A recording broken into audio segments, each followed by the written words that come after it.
In Seattle, a secretive startup offers radical grief therapy, emotionally trained substitutes who temporarily step into the lives of the dead. When one substitute disappears after becoming psychologically attached to a client family, former behavioral interviewer Mara Vale begins investigating the company she once helped build. What she discovers is far more disturbing than fraud. The company isn't replacing the dead. It's teaching the living how to emotionally erase people. Chapter 1. The Interview Voice. Cold evening light leaned through the office windows in pale blue strips. Seattle was between seasons, the last dry stretch before winter settled in for good. Outside, the sidewalk still carried traces of brittle autumn leaves trapped against curbs and storm drains. The air had that metallic coastal sharpness that arrived after sunset, when people walked faster without realizing it. Mara Vale sat across from Evelyn Mercer in interview room B, watching the woman fold and unfold the cuff of her sweater while the digital recorder blinked quietly between them. The room smelled faintly of burnt coffee and copier heat. Evelyn hadn't touched the water bottle Mara offered 20 minutes earlier. People who were lying usually drank something eventually. Their mouths dried out. Their bodies betrayed them in practical ways before emotional ones. Evelyn looked hydrated, composed, too composed. Mara glanced at the file again. Widow, age 52, husband dead 8 months, commercial fishing accident near Kodiak, large insurance dispute over accidental death clause, straightforward on paper, but people rarely came to Mara because things were straightforward. You said your husband called you at 9:14 p.m., Mara said gently. Evelyn nodded immediately. Too immediately. Yes, and he sounded afraid? A pause, not long, measured. He sounded. Evelyn's eyes drifted toward the darkening window behind Mara. Far away. Mara let silence settle. Most people rushed to fill silence. Silence frightened them. Evelyn didn't rush. That was unusual, too. Mara studied her face carefully. No visible deception markers, no defensive posture, no artificial grief performance. But something else was wrong. It took Mara another 30 seconds to identify it. Evelyn spoke about her husband the way people spoke about former co-workers. Not coldly, not bitterly. Just emotionally reorganized. Like the relationship had already been packed into labeled boxes somewhere inside her. When was the last time you saw him in person? Mara asked. 3 days before the boat left. And how was he emotionally? Another tiny pause. He was getting better. Mara looked up. Better from what? Evelyn blinked once, as if surprised she'd said it aloud. Then she smiled faintly. You know what grief does, she said. The sentence landed strangely. Present tense. Mara leaned back slightly. Your husband was grieving someone? Evelyn stared at her. For the first time since entering the room, genuine confusion crossed her face. Then something sharper. Fear. Not fear of being caught. Fear of memory itself. My husband, Evelyn said slowly, was named Daniel. Mara kept her expression neutral. That's correct. Evelyn nodded, but her fingers tightened hard against her sleeve. Sorry, she whispered. For a second I thought you meant... She stopped. The recorder hummed softly. Mara waited. Evelyn looked down at the table. My therapist says memory reshapes itself after loss. Does it? I think the brain gets lonely.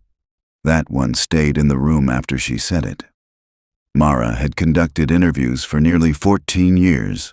Insurance scams, custody fraud, false assault claims, corporate theft.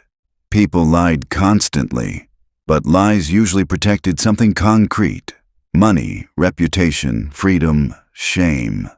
This felt different. Evelyn looked like someone protecting an emotional structure barely holding itself upright. "Mrs. Mercer," Mara said carefully, "did your husband ever receive grief counseling?" The question changed the air immediately. Not dramatically. A tiny atmospheric shift, like pressure dropping before snowfall. Evelyn's eyes lifted slowly toward her. "Why would you ask me that?" Mara didn't answer right away, because she wasn't fully sure herself. Only instinct, only pattern recognition, only the feeling that this conversation had started several steps before she entered the room. "You referred to your husband's grief in the present tense twice," Mara said. "You also corrected his name unusually fast." Evelyn's lips parted slightly. Not offended, exposed. Then, unexpectedly, she laughed. A small, exhausted laugh that sounded painfully genuine. "You people always think grief looks broken," she murmured. Mara stayed still. Evelyn rubbed her palms together slowly. "What if someone just gets tired?" she asked quietly. Outside the window, a ferry horn echoed faintly through the cold evening air. Low, lonely. Evelyn looked toward the sound, then back to Mara. "Have you ever missed someone long enough," she asked, "to stop caring whether they were real?" The question slipped into Mara before she could professionally distance herself from it. For half a second, Owen's face appeared in her mind unexpectedly. Not the overdose, not the hospital. A smaller memory. Age 16, wet hair, laughing through a chipped front tooth, standing barefoot in their kitchen at 2 a.m. eating cereal straight from the box. Then the image vanished. Mara cleared her throat lightly. "That's not really what we're discussing." "No," Evelyn agreed softly. "I suppose it isn't." The interview ended 11 minutes later. Nothing actionable.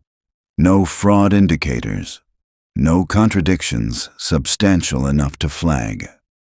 Still, Mara sat in her car afterward with the heater humming low, while dry leaves scraped intermittently across the parking lot outside.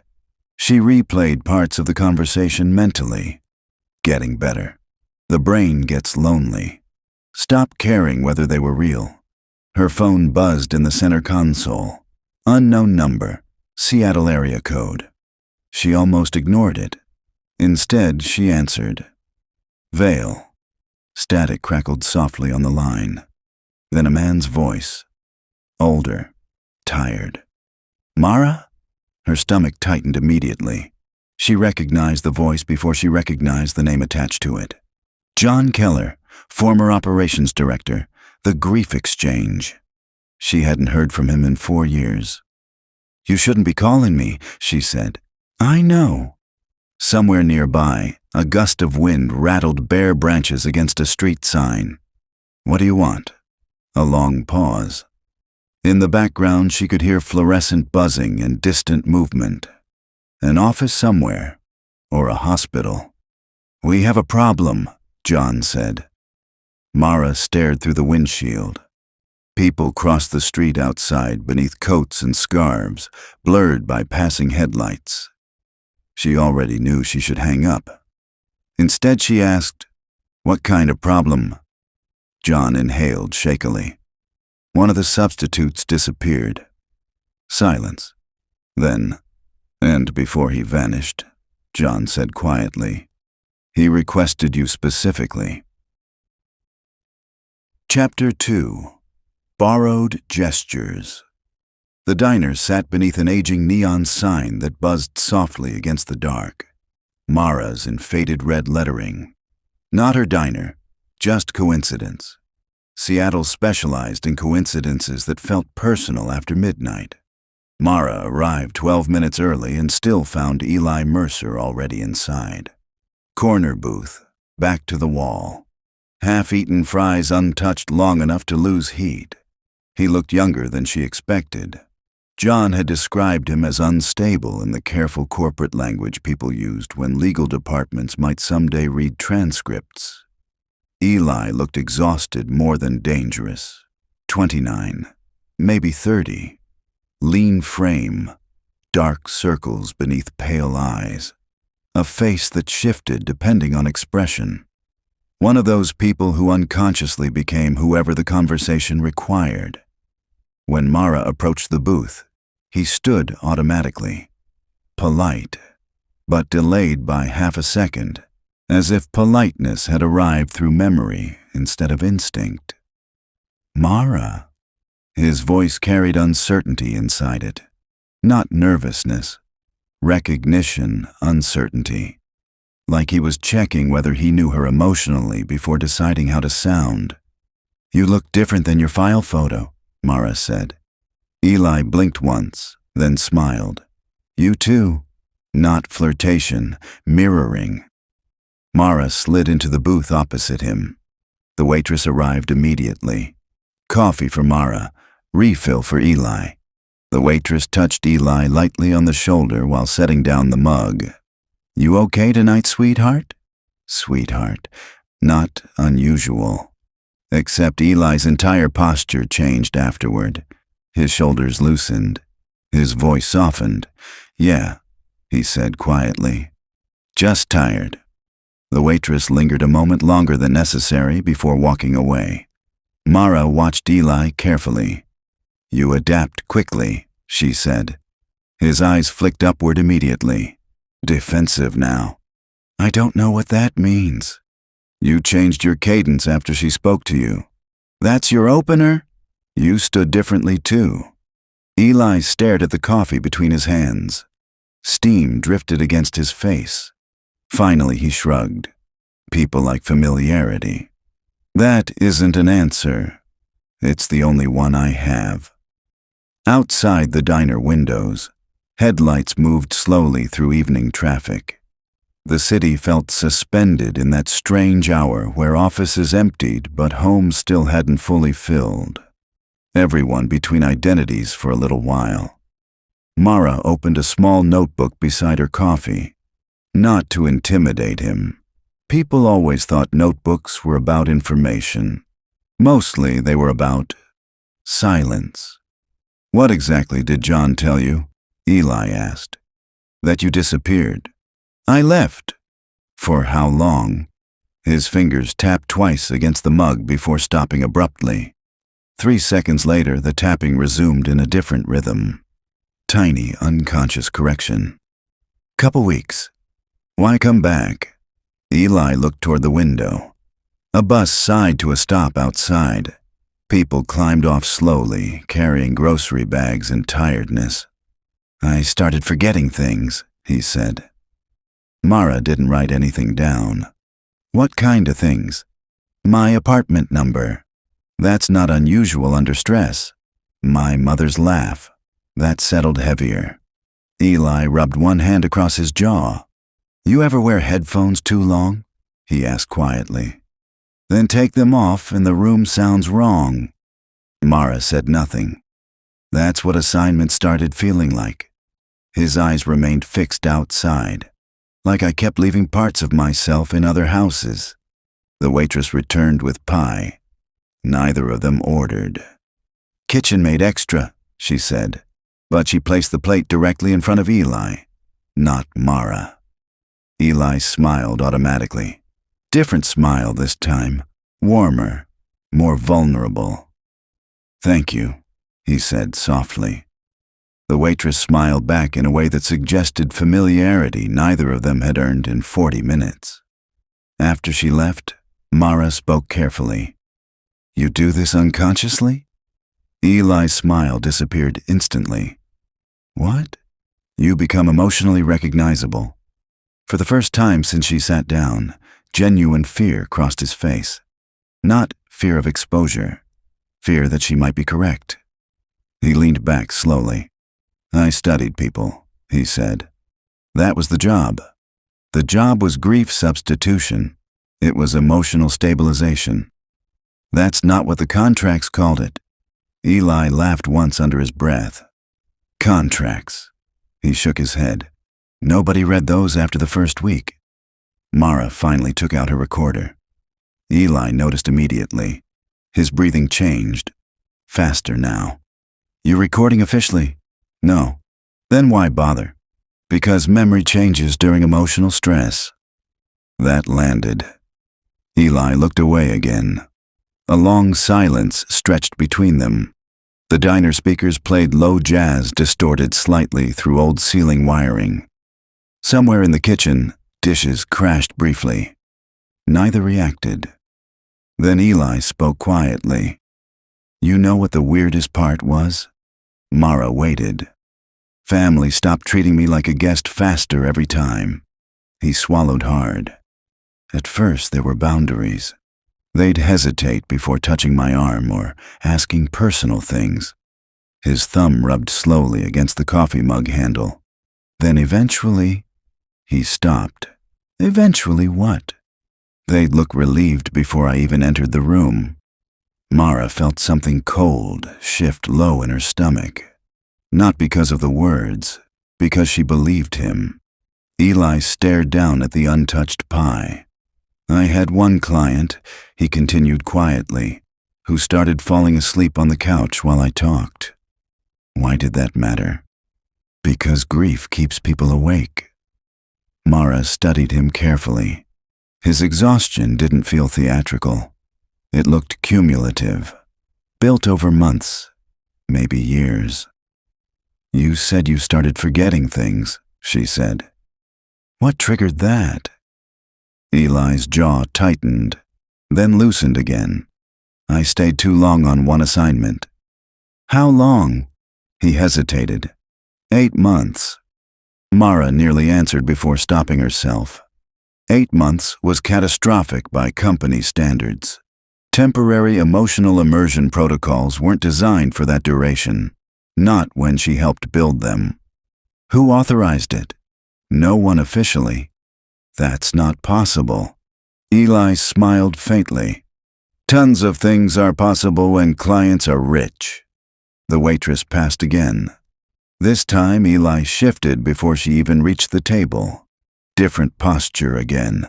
Straighter. More charming. As if his body anticipated emotional expectations before interaction occurred. Mara saw it clearly now. Not manipulation. Conditioning. A survival reflex trained too deeply. The waitress refilled water glasses.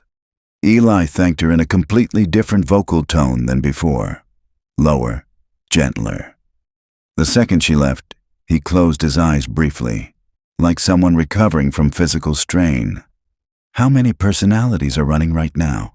Mara asked quietly. His eyes opened. A beat passed, then another. Finally, I don't know anymore. The answer sat between them, raw, unprotected. Mara noticed his right hand trembling faintly against the table edge. Sleep deprivation, maybe, or panic suppression. Why request me? She asked. Eli's expression changed instantly. Something guarded closed behind his eyes. I didn't. Mara stayed still. John said you did. He lied. Why?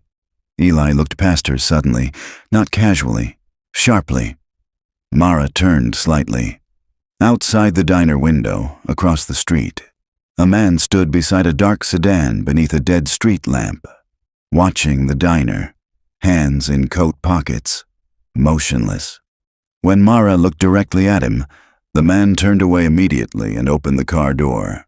No rush, no panic, just practiced avoidance. The sedan pulled into traffic and disappeared. Eli's voice came quieter now. They shouldn't know I talked to you. Who? He didn't answer immediately. Instead, he looked at her with sudden exhausted intensity. You ever miss someone so badly? He asked softly. You start editing them into strangers? The question hit too close to Evelyn's. Same emotional shape, different wording. Mara felt unease tighten carefully inside her. Pattern recognition again. Then Eli said something worse. I think they did it to me first.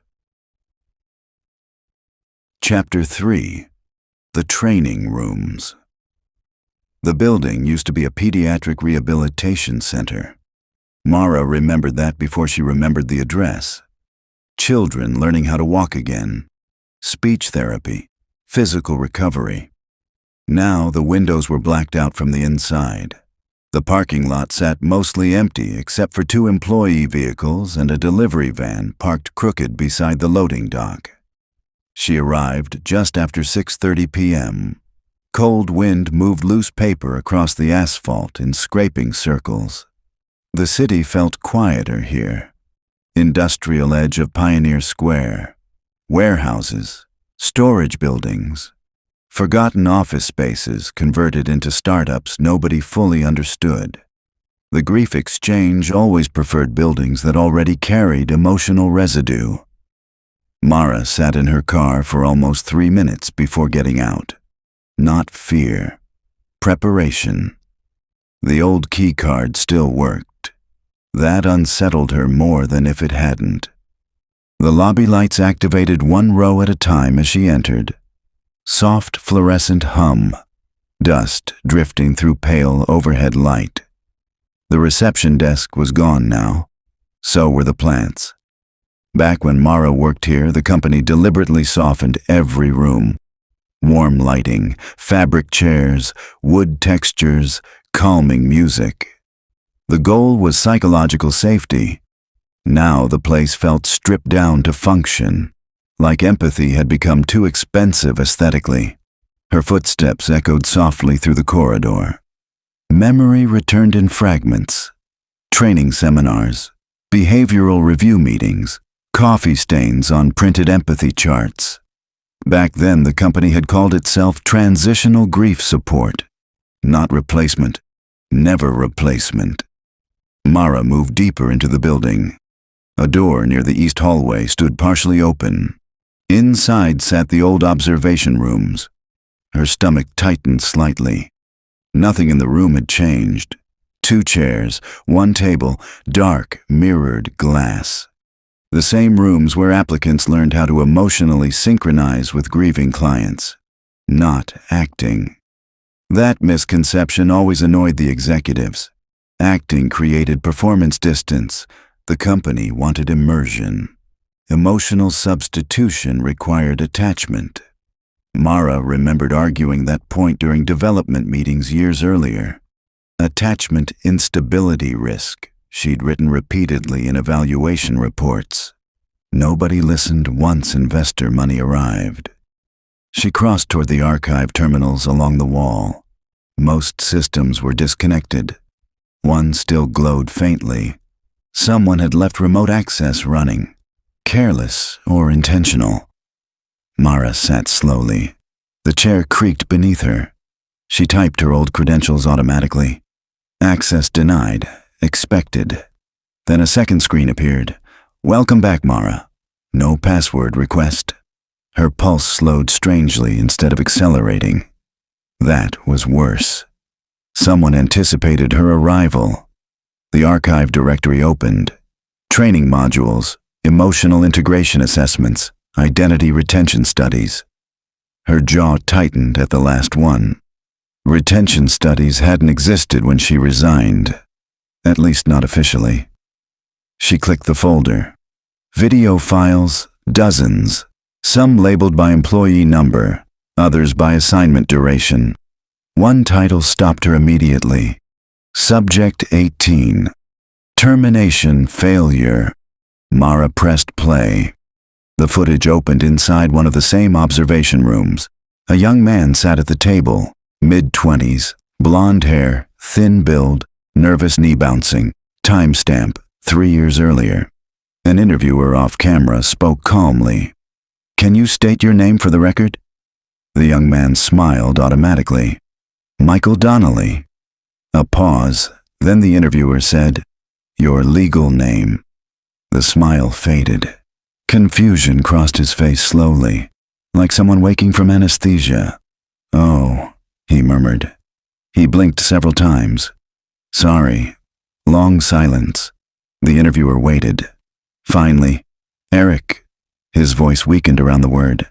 Eric Hansen. The interviewer continued gently. How long were you assigned to the Donnelly placement? 6 months. Officially? Another pause. 9. Mara leaned closer unconsciously. Eric rubbed both hands together hard, skin already red around the knuckles. Do you currently feel emotional attachment toward the client family? Yes. Do you recognize those attachments as artificial? Eric didn't answer. Instead, he looked toward the mirrored glass, almost pleading. I tuck their daughter in every night, he whispered. Silence. The interviewer spoke carefully now. Do you understand those children are not yours? Eric's breathing changed immediately. Shorter, defensive. You people say that like it matters. Mara felt cold move through her chest. Not because of his answer, because of how exhausted he sounded saying it. The footage skipped ahead automatically. Eric sat differently now, more agitated, eyes bloodshot. The interviewer asked, "What happened during assignment termination?" Eric laughed weakly. They cried. Who cried? All of them. His voice cracked slightly.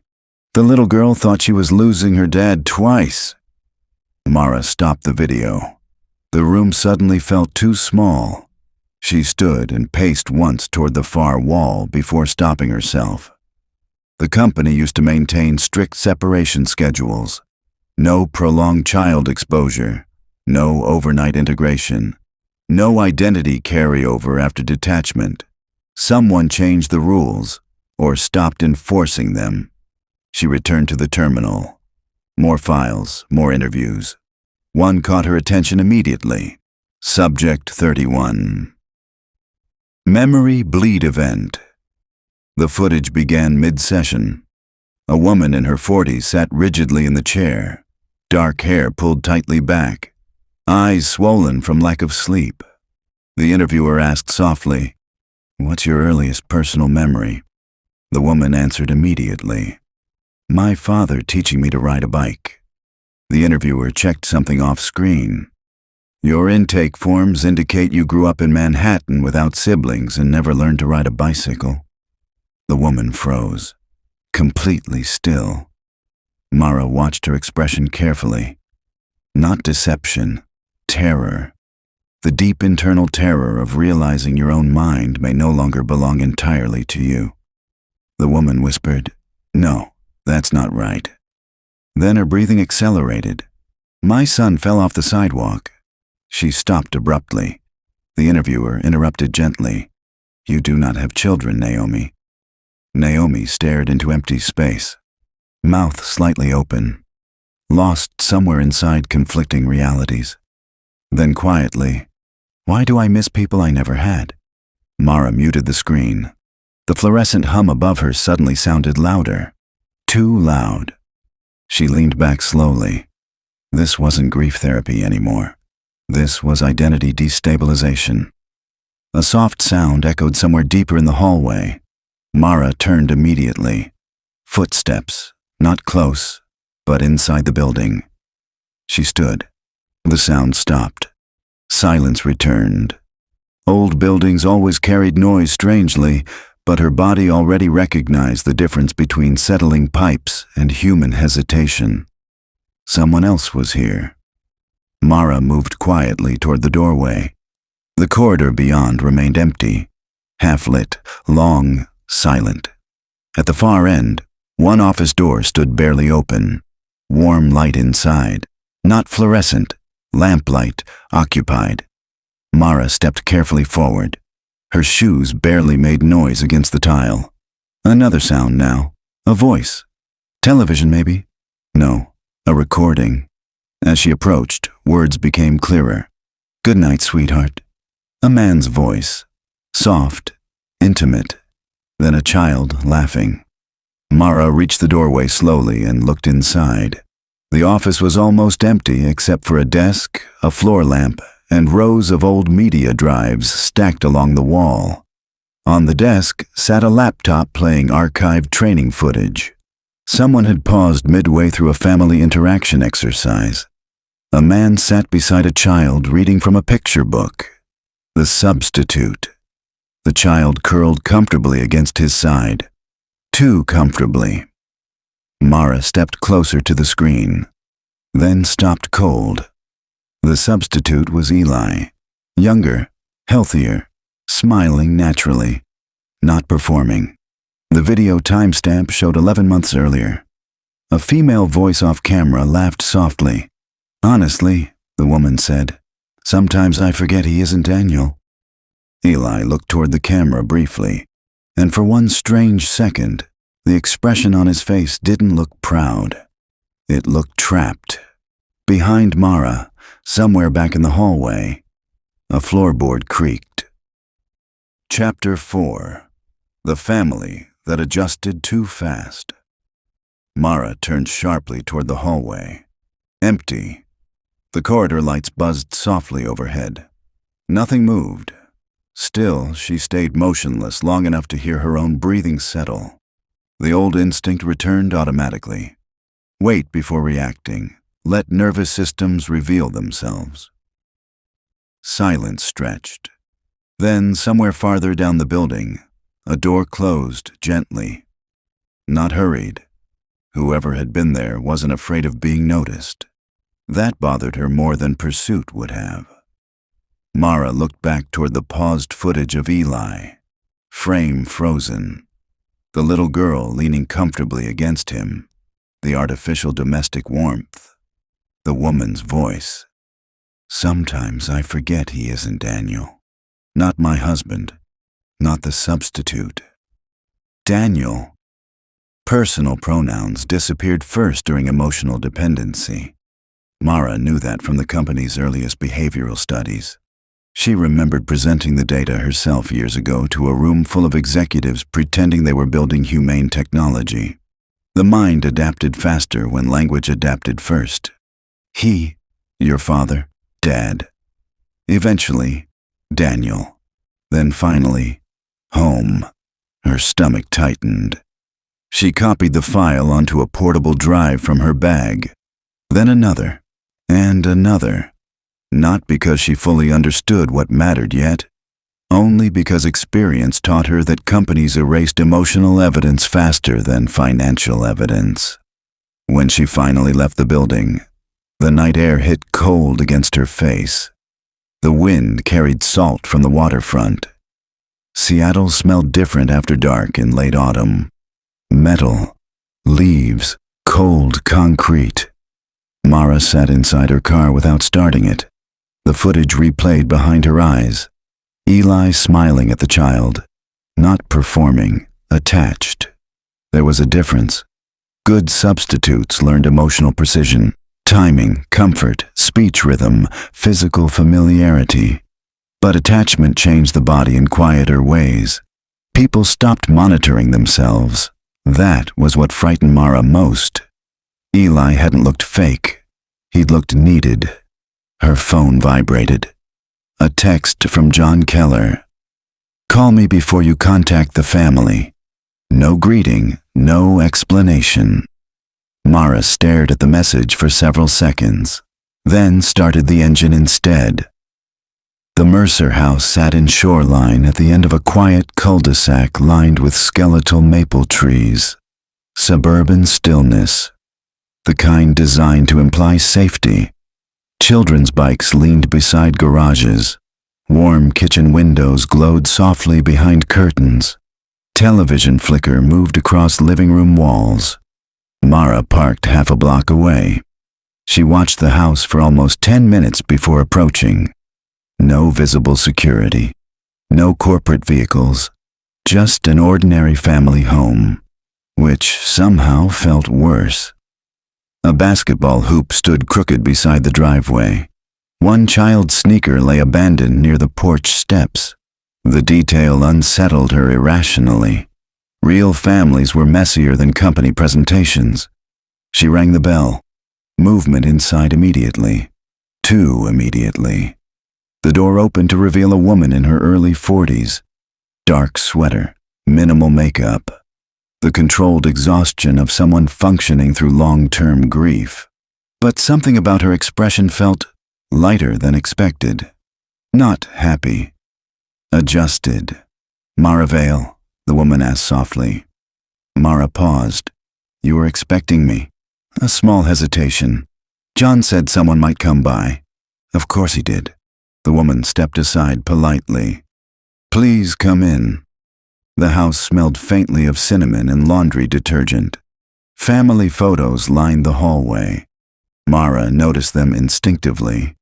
Most investigators trained themselves not to. She'd never fully managed it. A teenage girl smiled in nearly every frame. Dark curls, sharp eyes. 16, maybe. The dead daughter, Lila Mercer. Car accident 10 months earlier. The living room looked inhabited properly, not preserved like a mausoleum. Blankets unfolded, books partially open. Evidence of continued life. Again, too adjusted. You have a beautiful home, Mara said automatically. Thank you. The woman, Andrea, folded her arms loosely. Defensive posture disguised as comfort. Mara recognized it immediately. John mentioned you worked with behavioral analysis before, Andrea said. I did. Are you still with the company? No. Andrea absorbed that quietly. Relief flickered across her face before disappearing. Interesting. A teenage boy entered from the kitchen carrying a bowl of cereal. 17, maybe. Thin, sleep-deprived eyes. He stopped upon seeing Mara. Oh, he said. Andrea introduced them. This is my son, Caleb. Caleb nodded politely. Then his eyes narrowed slightly. Recognition. Not of Mara personally, of procedure. People involved with the grief exchange learn to recognize observation quickly. Can I ask why you're here? Andrea said. Mara chose her wording carefully. I'm following up regarding post-loss support services your family may have received. Andrea's face closed slightly. Not hostile, protective. We already completed our evaluations. Evaluations, company terminology again. Mara sat slowly in the armchair Andrea offered. Across the room, a piano stood against the wall beneath framed photographs. One frame caught her eye instantly. Her pulse shifted. Eli, not obviously, but unmistakably. He stood partially turned away near the edge of a family barbecue photo. Sunglasses, baseball cap, holding paper plates, integrated casually into the background. Not posed, naturalized. Mara kept her expression neutral with effort. How long did your family participate with exchange services? She asked. Andrea glanced unconsciously toward Caleb before answering. About 4 months. Lie. Not from deception markers, from emotional timing. People answering truthful questions about grief accessed memory slower. Andrea answered too smoothly. Caleb sat on the couch arm. Restless energy radiated from him. Protective of his mother. Protective of the house itself, maybe. Mara noticed another detail. No photographs of Lila looked recent emotionally. Not because they were old, because nobody in the house visually paused around them anymore. Most grieving families unconsciously oriented themselves toward memorial objects. Tiny glances, micro pauses, emotional gravity. This house had none. The absence felt unnatural. You seem, Mara searched deliberately. Stable. Andrea laughed softly under her breath. That almost sounded disappointing. Mara didn't smile. Most families struggle longer. Andrea looked toward the kitchen. Long enough to think. Maybe we were already exhausted before she died. That answer felt real. Finally. Caleb spoke suddenly. We're not crazy. Mara looked at him. I didn't say you were. You're looking around like we joined a cult. Andrea closed her eyes briefly. Caleb. No, seriously. He stood now, agitation rising unevenly. Everyone acts like grief has to look terrible forever or people get suspicious. Mara watched him carefully. Not anger exactly. Fear underneath it. Fear of losing something stabilizing. What helped your family most? She asked quietly. Caleb answered before his mother could. Consistency. The word hung strangely in the room. Then Andrea added softly, "Routine helped."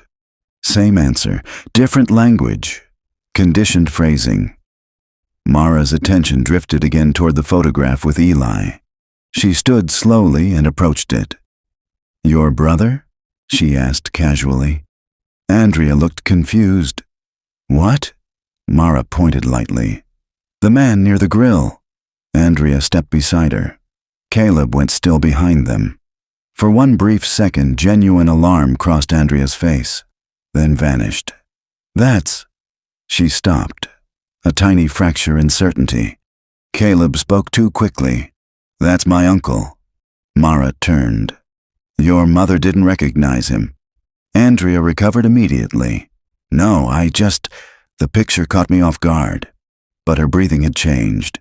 Tiny shift. Faster now. Mara looked back at the photograph. Eli's posture looked relaxed, domestic, familiar. Not a visitor. "How often did your uncle visit?" Mara asked. Neither answered immediately. Then Andrea said quietly, "He doesn't anymore." The room cooled emotionally after that. Conversation became careful, measured. Nobody asked Mara to leave, but everyone started speaking like people crossing unstable ice. Eventually, Mara thanked them and moved toward the front door. Andrea followed her outside. Cold wind moved through the trees overhead. For several seconds, neither woman spoke.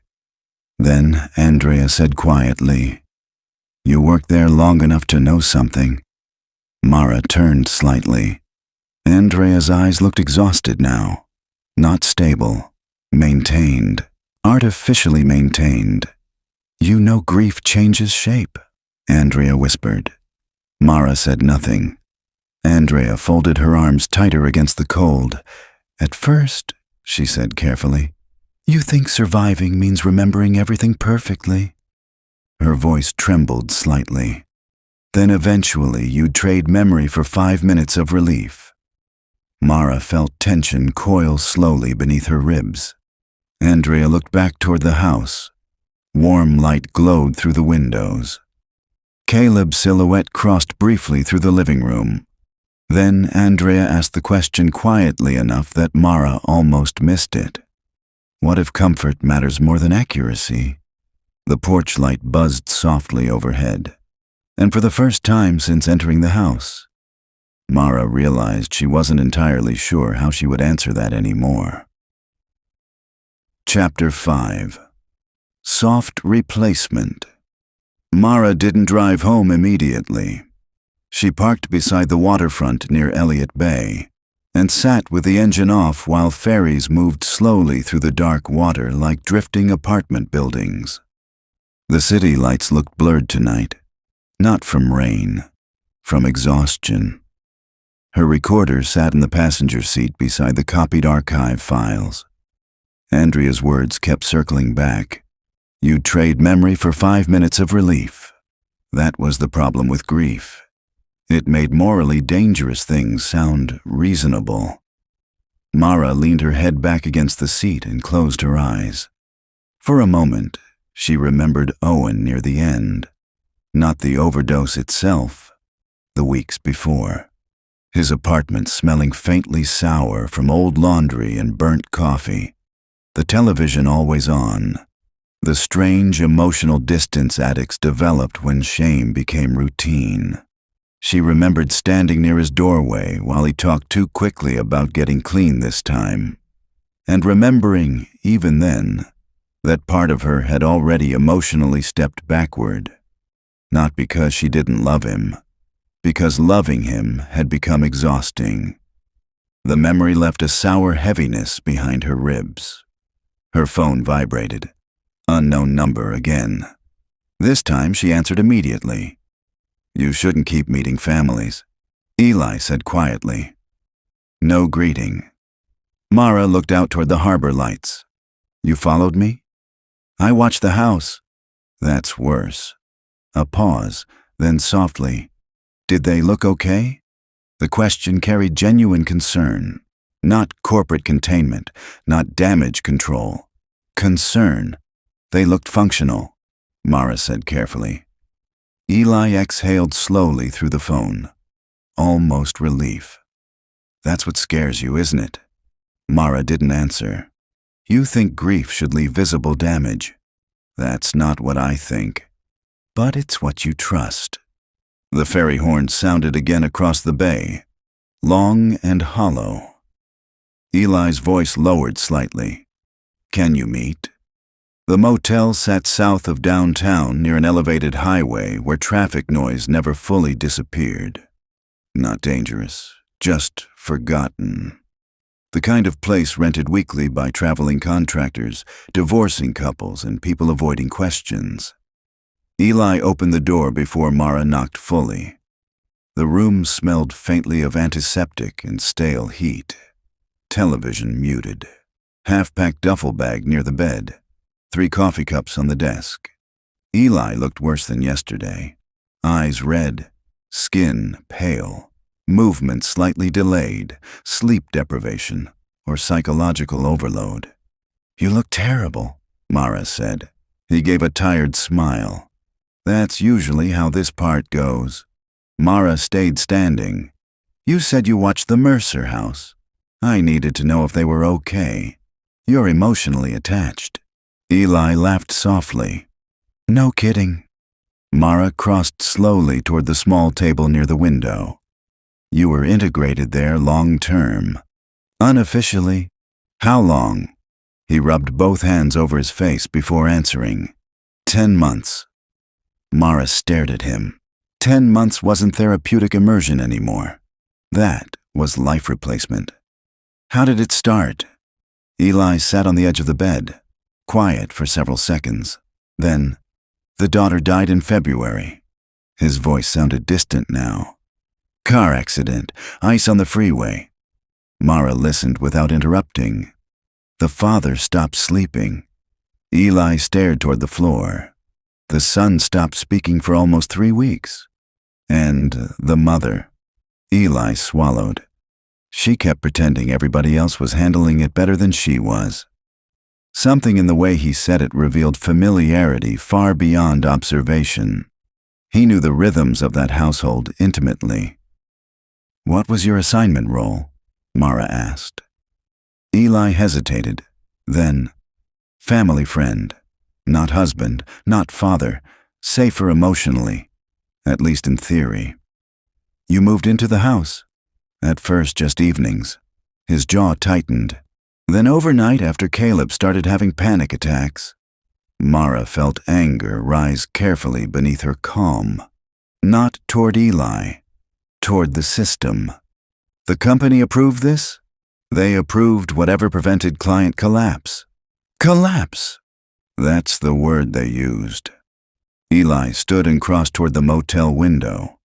Outside, headlights drifted beneath the overpass. His reflection floated faintly against the glass. You know the weird thing? He asked quietly. Mara waited. They didn't really want Lila back. That caught her off guard. What do you mean? Eli kept staring outside. They wanted the version of themselves that existed before she died.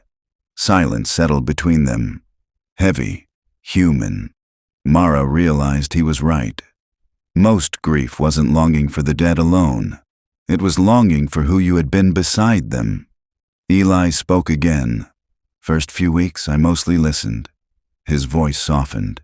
Dinner conversations, grocery runs, late-night talks. His hands slipped into his pockets tightly. Then one day, Caleb asked me if I could stay for breakfast, too. Mara watched him carefully. He stopped having panic attacks after that. For a while. Eli turned from the window finally.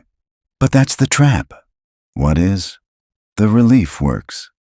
Simple sentence, devastating truth. Mara sat slowly in the chair near the desk. You said people disappear. Eli nodded once. Some substitutes can detach after assignments. And the others? His eyes drifted downward. They start missing lives that were never theirs. The motel heater clicked loudly behind them. Neither moved. Mara studied him carefully. You still miss them? not a question. Eli smiled faintly without humor. I know what cereal Caleb buys when he's depressed. Mara felt something ache unexpectedly in her chest. Not sympathy exactly, recognition. Emotional intimacy created through repetition, the oldest human mechanism in existence.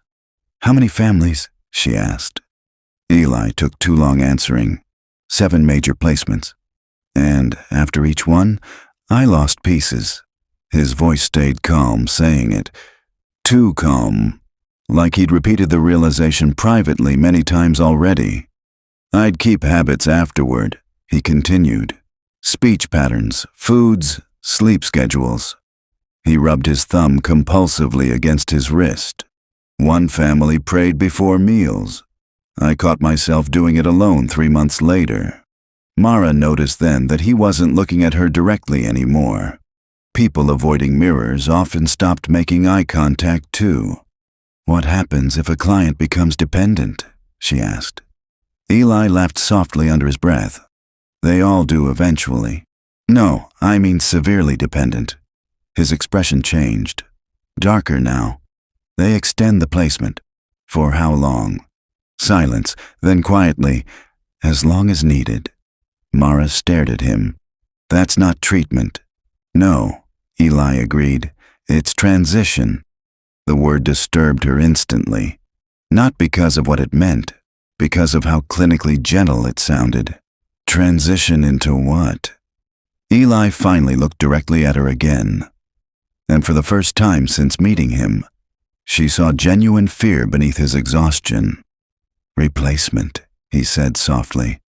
The room seemed quieter afterward. Even the highway noise outside felt farther away. Mara looked toward the muted television screen. A late-night sitcom played silently to nobody. Artificial laughter without sound. How many people know? She asked. Enough. John? Yes. Simon Alder. Eli smiled weakly. He invented it. Mara's stomach tightened. Dr. Simon Alder, founder, public grief researcher, conference speaker, media darling. She remembered him differently. Controlled, elegant, almost painfully patient. The kind of man who listened so carefully people mistook it for kindness. You said people disappear, Mara said again. Eli nodded slowly, then reached into his duffel bag. He removed a photograph and handed it to her.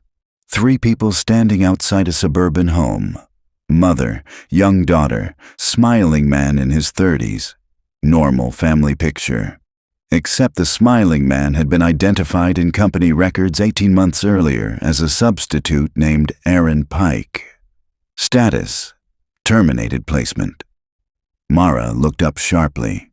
He's still there, Eli said quietly. What? The company never removed him. Mara stared back at the photo. Aaron's arm rested naturally around the child's shoulders. No visible strain. No performance. Just belonging. The family knows, she asked. Eli's expression hollowed slightly. That's the worst part. A long silence followed. Then, they asked him to stay. Chapter 6. The Retention Wing. Mara barely slept. Not because of fear, because her mind kept trying to organize the moral logic into something stable and failing every time. At 3:12 a.m., she found herself standing in her kitchen eating dry cereal directly from the box. The realization stopped her cold halfway through chewing. Owen used to do that constantly. Late at night, kitchen light off, television flickering faintly from the living room. Mara lowered the cereal box slowly. For several seconds, she simply stood there listening to the refrigerator hum. Then she put the box away too carefully, as if rough movement might trigger something inside her she wasn't ready to examine. By morning, Seattle looked colorless. Cloud cover flattened the city into shades of steel and faded concrete. Mara drove north through thinning traffic while Eli sat silent in the passenger seat beside her. He'd called just after dawn. One sentence only. I can show you where they keep the long-term cases." Now he stared out the window wearing the same dark sweater from yesterday. No jacket despite the cold.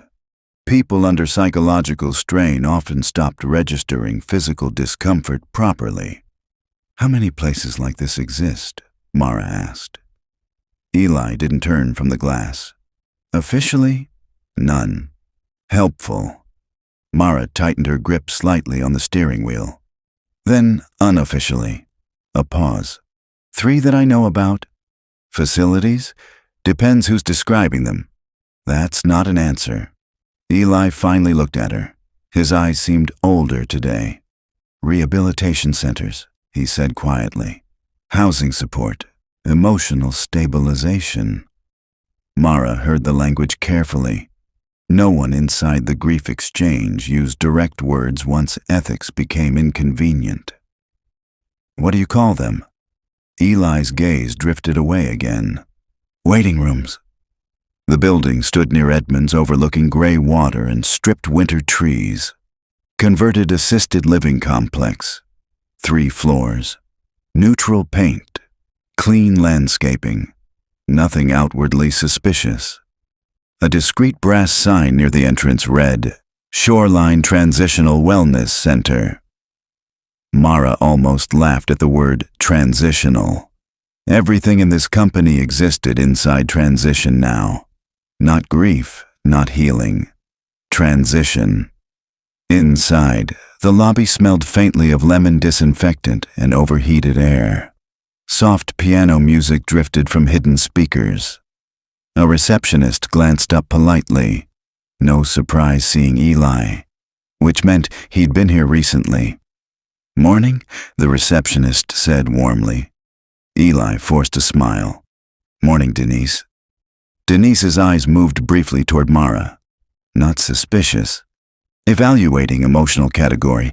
Visitor, family, clinician. Years ago, Mara helped design those exact observational protocols.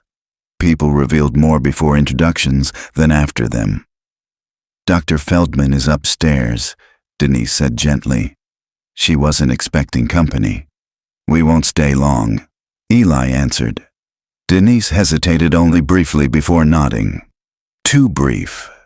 Either security here was terrible, or emotional trust had replaced caution entirely. Possibly both.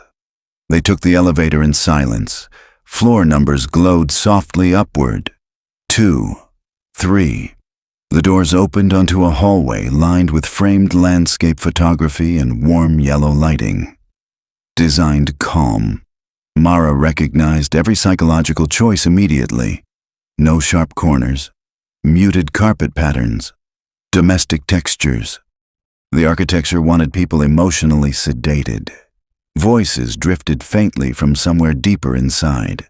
Conversation, laughter, normality.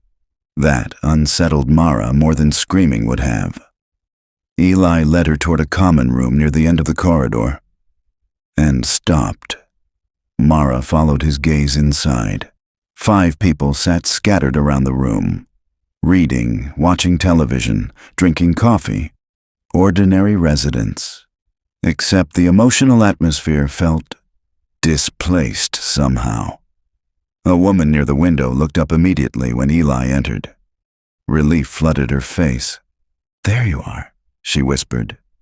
She stood too quickly. Mid-50s, thin frame, hospital bracelet still around one wrist. She crossed toward Eli with visible urgency. "The boys were asking about you." Eli went rigid beside Mara. "Linda, you missed dinner again." Her voice shook now. "You promised you wouldn't disappear overnight anymore." Mara studied her carefully. Not psychotic, not delusional in the chaotic sense.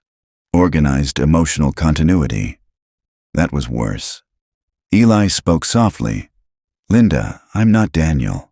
The woman stopped moving. Silence spread gently through the room. Not shocked silence, familiar silence. Like everyone here had watched this conversation happen before. Linda's eyes filled slowly with tears. Not dramatic, just exhausted pain. "I know that," she whispered. Then quietly, "But you remember them better than I do." The sentence landed like physical weight. Mara felt something tighten painfully in her chest. Linda looked toward Mara. Embarrassment flickered across her face now. "I'm sorry," she said softly. "Mornings are harder." Mara nodded once. "What happened to your family?" Linda's eyes drifted toward the television. "My husband died." A pause. Then eventually parts of him started disappearing. Mara stayed very still. "What do you mean?" Linda rubbed both hands together slowly. "At first I forgot his voice." Her breathing shallowed slightly. "Then small things, the way he folded towels, the songs he hated." She swallowed hard. "And every time I forgot something, it felt like killing him again." No one in the room spoke. The television continued murmuring softly in the background. Linda looked at Eli again. When they brought Daniel in, she corrected herself automatically. "Eli." The correction sounded painful physically. He knew stories I couldn't remember anymore. Mara understood then, not intellectually, emotionally. The substitutes weren't just replacing the dead. They were preserving memories families feared losing. That made the entire structure far more dangerous and far more humane. A door opened farther down the hallway. A woman in a gray cardigan stepped into the common room carrying folders. Late 40s. Controlled posture. Clinical smile. Dr. Feldman, probably. She froze briefly upon seeing Mara, then recovered immediately. "You shouldn't be here," she said calmly. Eli looked exhausted suddenly. "I brought her." "That was irresponsible." Mara stepped forward slightly. "What exactly is this place?" Dr. Feldman held her gaze evenly. "A recovery facility." "For whom?" A tiny pause. "Both sides." Mara looked around the room again. Now details surfaced differently. One man wore 2 wedding rings on separate fingers. Another woman repeatedly checked a phone with no service. A younger resident stared at family photographs while mouthing names silently under his breath. Identity reinforcement exercises. Memory stabilization. Jesus Christ. "These are substitutes," Mara said quietly. "Some." "And the others?" Dr. Feldman answered carefully. "Clients unable to complete emotional detachment safely." Mara felt cold spread slowly through her arms. "You keep them together?" "Sometimes." "That's insane." "No," Feldman replied softly. "It's compassionate." The room fell silent again. Feldman's expression remained composed, but exhaustion lived underneath it. Not corporate indifference. Burnout. The look of someone who had justified difficult things too many times to herself. "You think we're monsters," she said quietly. Mara didn't answer. Feldman glanced toward Linda, who now sat staring blankly at the television again. "When severe grief patients lose attachment suddenly," Feldman continued, "suicide rates increase dramatically. That doesn't justify identity manipulation." "No," Feldman agreed. "But funerals don't stop people from needing breakfast." That one hit harder than Mara expected, because it sounded true. Feldman stepped closer. "You know what researchers discovered years ago?" she asked softly. "Most grieving people aren't afraid of death." Mara said nothing. "They're afraid of emotional silence." Somewhere down the hallway, a resident began crying quietly behind a closed door. No one rushed immediately, as if crying belonged naturally here. Feldman lowered her voice. "The public likes grief when it's poetic," she said. "Not when it lasts 18 months and someone stops showering." Mara stared at her. "And your solution is replacement." "Our solution," Feldman replied carefully, "is continuity." The word settled heavily into the room. Continuity. Not healing, not deception, continuity. Mara looked toward Eli. He seemed smaller standing here somehow, less like a witness, more like someone partially absorbed by the building itself. Then she noticed something else. On the far wall beside the television hung a corkboard covered in photographs. Families, birthdays, Christmas mornings, beach trips, residents smiling beside people who believed they belonged there. Some photos dated back years. Mara stepped closer slowly, and near the bottom row, she saw Eli again. Different family this time, different name handwritten beneath the picture. Ben. Summer trip, Cannon Beach. Not Eli, Ben. Mara turned sharply toward him. His face emptied the moment he realized what she'd seen, and very quietly, almost ashamed, he said, "I forgot which one was mine." Chapter 7. Emotional Contagion. That night, Mara dreamed about Owen for the first time in nearly a year. Not vividly. That was what unsettled her afterward. The dream felt incomplete, like a memory interrupted halfway through loading. She stood in her childhood kitchen while Owen sat at the counter eating cereal directly from the box. Same crooked front tooth, same faded gray sweatshirt. But every time she tried to look directly at his face, it shifted slightly. Not grotesquely, subtly, like someone attempting accuracy from second-hand descriptions. When she woke, dawn light already pressed faintly through her apartment blinds. And for several seconds, she couldn't remember whether the dream version had sounded exactly like him.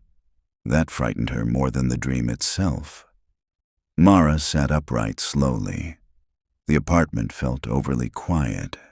Refrigerator hum. Traffic several floors below. Pipes clicking softly inside the walls. Ordinary sounds suddenly felt emotionally insufficient. She rubbed both hands across her face and moved toward the bathroom mirror. Her reflection looked exhausted. Eyes bloodshot, shoulders tight. She turned on the sink, then froze. The toothbrush sat on the right side of the counter. She always kept it left. Always. Mara stared at it for several long seconds before realizing exactly why it bothered her. Owen brushed left-handed. The realization sent a slow, cold sensation through her stomach. Not because she believed something supernatural was happening, because human behavior was contagious. That had always been the company's hidden foundation. Attachment created imitation. Imitation created familiarity. Familiarity created emotional safety. The substitutes weren't performing identities. They were spreading them. Her phone buzzed. A message from Eli. "You should see this before they remove it." Attached, an address. No explanation. The support group met inside a church basement near Queen Anne. Not religious officially, just affordable space. Metal folding chairs formed uneven circles across worn carpet. Coffee urn near the wall. Paper name tags. Artificial cinnamon scent from a plug-in air freshener. Grief support always smelled faintly temporary. Mara arrived late intentionally. People spoke more honestly once sessions had already begun. She slipped quietly into the back beside the coat rack. About 12 people sat in the circle. Widowers, parents, a college-aged girl twisting tissues apart in her lap. Normal grief. Raw grief. The kind the grief exchange claimed to stabilize. A middle-aged facilitator spoke softly from the center. And there's no correct timeline for emotional processing. Mara scanned the room carefully, then saw him. Eli sat near the far wall wearing a dark knit cap pulled low over his forehead. He didn't acknowledge her. Good. The facilitator continued. "Would anyone like to share something difficult from this week?" Long silence. Then an elderly man cleared his throat. I forgot my wife's laugh. The sentence hollowed the room instantly. Several people lowered their eyes. The man stared at his own hands while speaking. It just disappeared.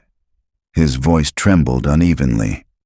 43 years together, and one morning I woke up and couldn't hear her anymore. Mara watched the group carefully. Pain moved communally through spaces like this. Subtle posture changes, held breath, shared recognition. Then the elderly man whispered, I played old voicemails for 6 hours yesterday. No one judged him. That was the unbearable part. Mara understood suddenly why the grief exchange worked, because grief terrified people not only through absence, but through erosion. The facilitator nodded gently. That's very normal. Normal. Mara almost hated the word. A younger woman across the circle finally spoke. At least you had recordings. Her voice sounded flat with exhaustion. My son died at 14. She swallowed hard. His voice changed every few months because puberty hit early. The room went still. I can't remember which version was the last one. Mara looked away instinctively. Too intimate. Too human. Then Eli spoke quietly from the far side of the room. What if forgetting is part of surviving? Several heads turned. The facilitator nodded carefully. That can happen. No, Eli said softly. I mean biologically. His fingers tightened together between his knees. What if the brain removes pain the same way it removes shock after trauma? Mara studied him closely. He sounded calmer here, almost practiced, like he'd attended many sessions. The elderly man looked up. But if forgetting helps, he asked quietly, why does it feel so horrible? Eli didn't answer immediately. When he finally did, his voice sounded painfully sincere. Because love feels measurable while it's disappearing. Silence. One woman began crying softly beside the coffee table. The facilitator allowed it. Mara noticed then that Eli wasn't wearing his own emotional posture anymore. His body language had softened into something gentler, more open, safer. He was synchronizing unconsciously with the room. Emotional mirroring. Conditioned adaptation. But then something strange happened. Mara caught herself doing it too. Her shoulders lowered slightly. Voice softened internally before speaking. Contagion. The company had spent years studying this exact phenomenon. Attachment moved behavior between people invisibly, like secondhand smoke. After the meeting ended, folding chairs scraped softly against the floor while people exchanged awkward goodbyes. Nobody ever knew how to leave grief cleanly. Eli waited near the exit beside a table of untouched cookies. You blend fast, Mara said quietly. He gave a tired half-smile. So do you. She ignored that. What was I supposed to see? Instead of answering, Eli handed her a folded pamphlet. No logo, no official branding.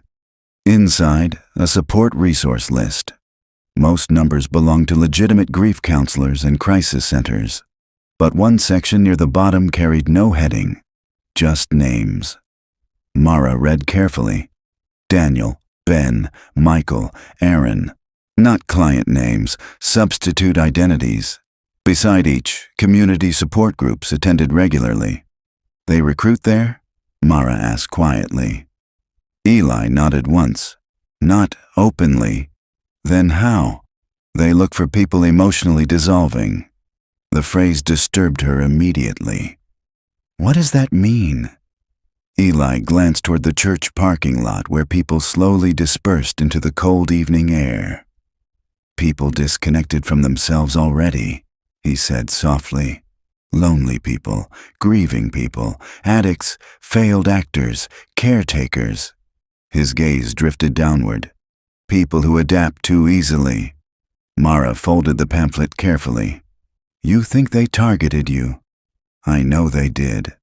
A long silence stretched between them. Then Mara asked, "How many identities have you used?" Eli looked genuinely uncertain. "That's the problem," he admitted. The church doors opened behind them as more attendees filtered outside, laughing too loudly at small jokes. Grief groups often produced temporary intimacy that vanished by morning. Emotional survival chemistry. "You know what nobody tells you?" Eli asked quietly. Mara waited. "The longer you pretend to belong somewhere," he rubbed his thumb compulsively against his wrist again, "the more your body stops recognizing the difference." Cold wind swept through the parking lot. Mara noticed Eli shivering slightly now. "You need sleep," she said. "I need silence." The answer came too quickly, like he'd rehearsed it privately. Then his expression shifted suddenly. Not emotionally, physically. His posture straightened, jaw tightened, eyes sharpened slightly toward the sidewalk behind her. Mara turned instinctively. A woman stood near the church gate smoking a cigarette. Late 30s maybe. Dark coat, messy blonde hair. Watching Eli. Not casual observation, recognition. The woman flicked ash toward the pavement slowly. Then she smiled. Not friendly. Familiar. Eli's breathing changed immediately beside Mara. "You know her?" Mara said. "No." "Lie?" Obvious this time. The woman crossed the street toward them, each step measured carefully. When she reached the church entrance, she looked directly at Eli and said softly, "They told me you were dead."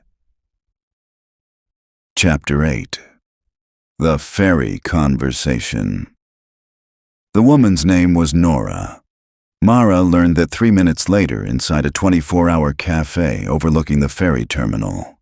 Nobody wanted to continue the conversation outside the church, especially Eli.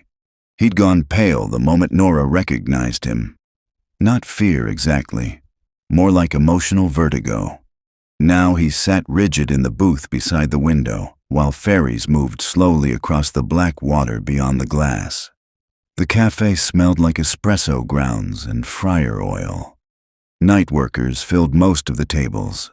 Dock employees, nurses, students pretending exhaustion was temporary. Nora wrapped both hands around a coffee cup she hadn't touched.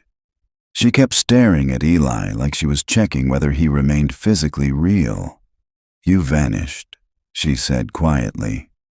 Eli looked toward the harbor instead of her. "I left." "That's not the same thing." Mara stayed silent. People revealed more when nobody rescued conversations for them. Nora laughed softly under her breath. "I spent 6 months thinking I imagined you." That landed harder than anger would have. Eli rubbed both hands together slowly. "You weren't supposed to contact me outside placement." Nora's expression hardened immediately. "You talk like they still own your brain." Maybe they do, Mara thought. Nora finally looked toward Mara. "You worked there too." "Years ago." "Then you know what they do." Not accusation, fatigue. The kind born from explaining impossible experiences repeatedly to disbelieving people. Mara chose her words carefully. "I know parts." Nora stared at Eli again. "He was assigned after my fiancé died."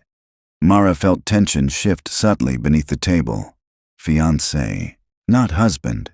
Younger case. Nora continued quietly. "Car accident. 3 years ago." Eli's eyes closed briefly. "He was only supposed to help for 6 weeks."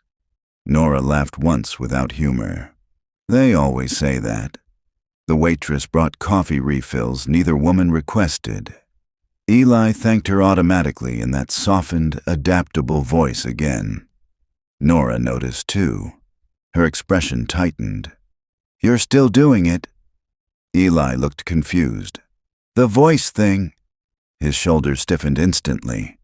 Nora leaned back slowly. "You don't even hear yourself anymore, do you?" The question lingered heavily. Mara watched Eli carefully. Tiny signs emerged under pressure. Jaw muscle tightening, faster blinking, fingers rubbing against fabric repeatedly. Identity destabilization manifested physically first. "What happened after the 6 weeks?" Mara asked. Nora answered without looking away from Eli. "They extended him." "How long?" 7 months. Mara felt exhaustion wash through her before she could stop it. Every case was longer than protocol. Every case. "At first it helped," Nora admitted quietly. Her voice softened unexpectedly around the memory. "I started eating again." A tiny, embarrassed smile crossed her face. "Started sleeping." Outside the window, fairy lights drifted across the dark water like slow-moving stars. Nora stared at them while speaking. He knew how to sit in silence correctly. Mara looked at Eli. He seemed unable to meet either woman's eyes now. Nora continued. "That sounds stupid when you say it out loud." "No," Mara said quietly. Nora glanced at her. "No?" Mara shook her head once. "Most people interrupt grief because silence makes them uncomfortable." Something inside Nora relaxed slightly at being understood. "He never rushed me," she whispered. Then, after a pause, "And eventually I stopped thinking about Adam every hour. Adam, the dead fiancé. Not replaced, reduced." Mara finally understood the true mechanism. The substitutes weren't recreating the dead. They were competing with grief for emotional space. Soft replacement, incremental, neurological. Nora stared at Eli again. "You know what scared me most?" Eli said nothing. "One day I realized I'd laughed harder at one of your jokes than anything Adam ever said." The cafe noise faded strangely around the table after that. Forks clinking, espresso steaming, distant conversations. All of it suddenly felt very far away. Eli finally spoke. "You were getting better." Nora's eyes sharpened instantly. "No," she said quietly. "I was attaching." That word hit him visibly. His posture folded inward slightly. Nora lowered her voice. "They train you to think attachment equals healing." Mara watched Eli carefully. For the first time since meeting him, he looked cornered emotionally.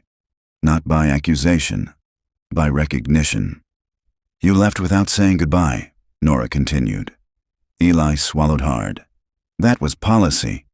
You left your jacket." His eyes flicked upward immediately. Tiny reaction, involuntary. Nora saw it too. "I kept it for almost a year," she said softly. Eli looked physically ill now. Mara finally interrupted. "Why tell us this?" Nora answered immediately. "Because 2 months ago I saw him again." Silence. Eli stared at her.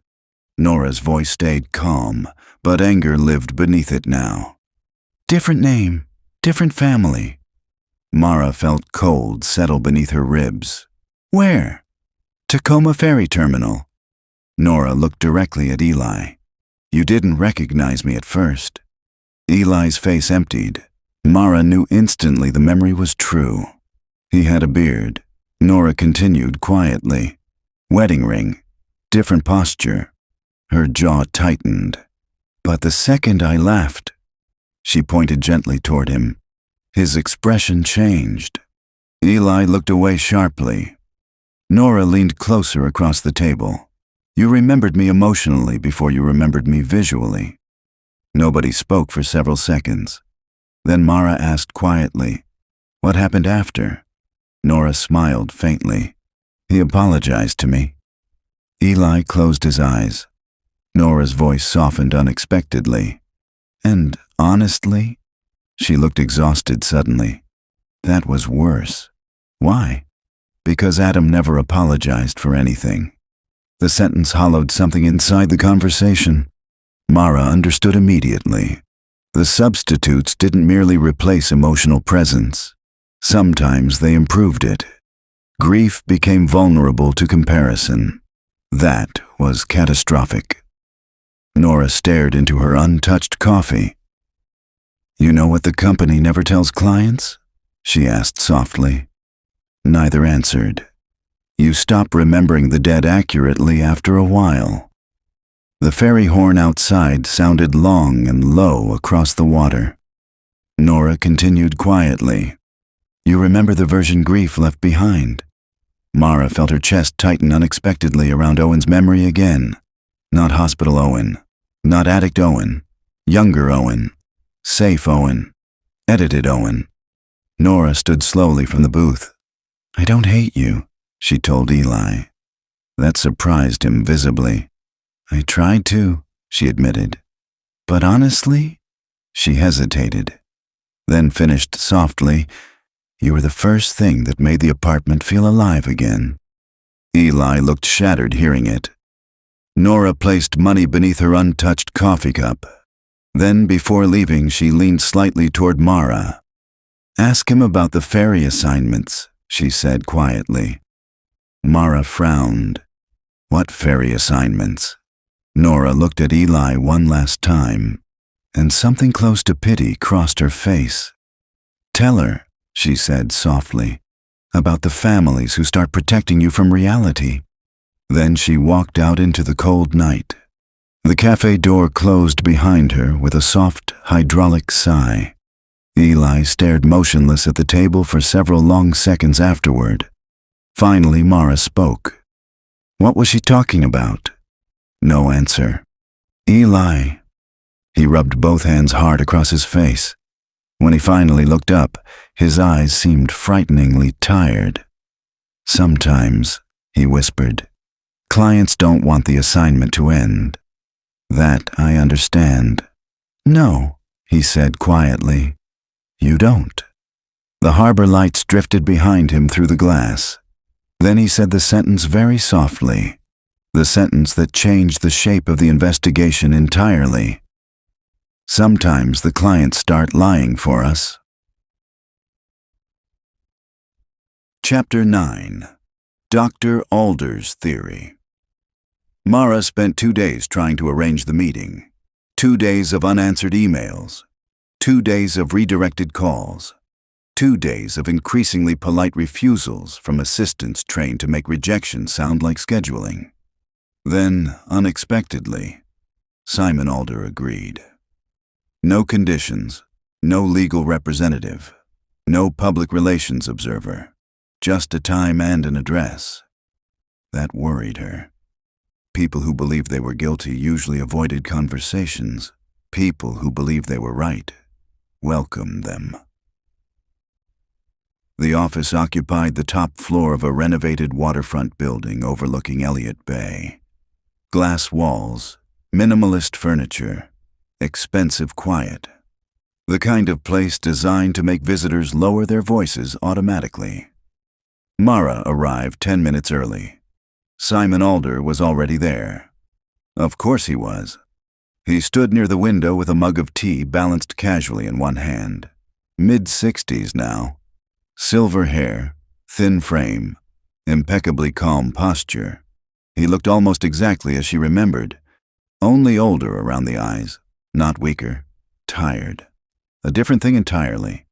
When he turned and saw her, his expression softened slightly. Not performance. Recognition. Mara. Simon. Neither moved immediately. The city stretched beyond the glass behind him. Ferries crossing dark water. Buildings fading into afternoon haze. Eventually, Alder gestured toward a chair. Thank you for coming. Mara sat. I didn't come for coffee. I assumed not. He smiled faintly, then sat opposite her. No desk between them. Intentional. Everything about Simon Alder was intentional. For years, people mistook that for wisdom. For a while, neither spoke.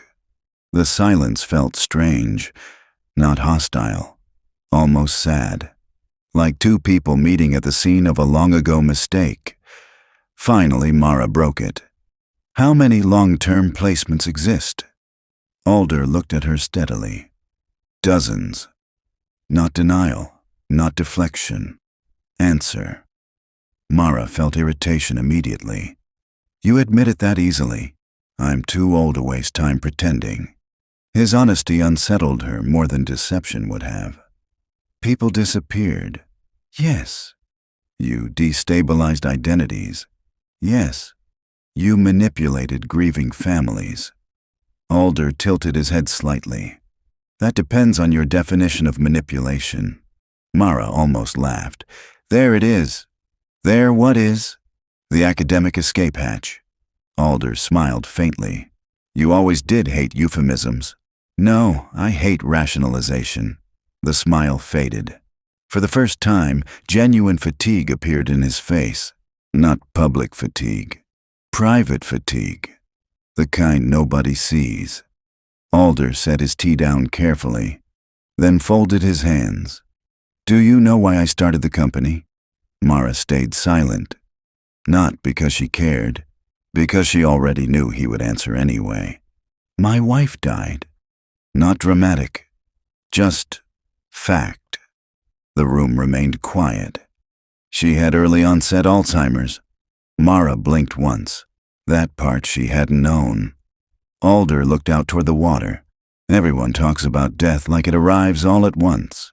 His voice softened. Sometimes it arrives in pieces. Mara listened despite herself. By the end, he continued quietly, she forgot my name. A pause, then my face.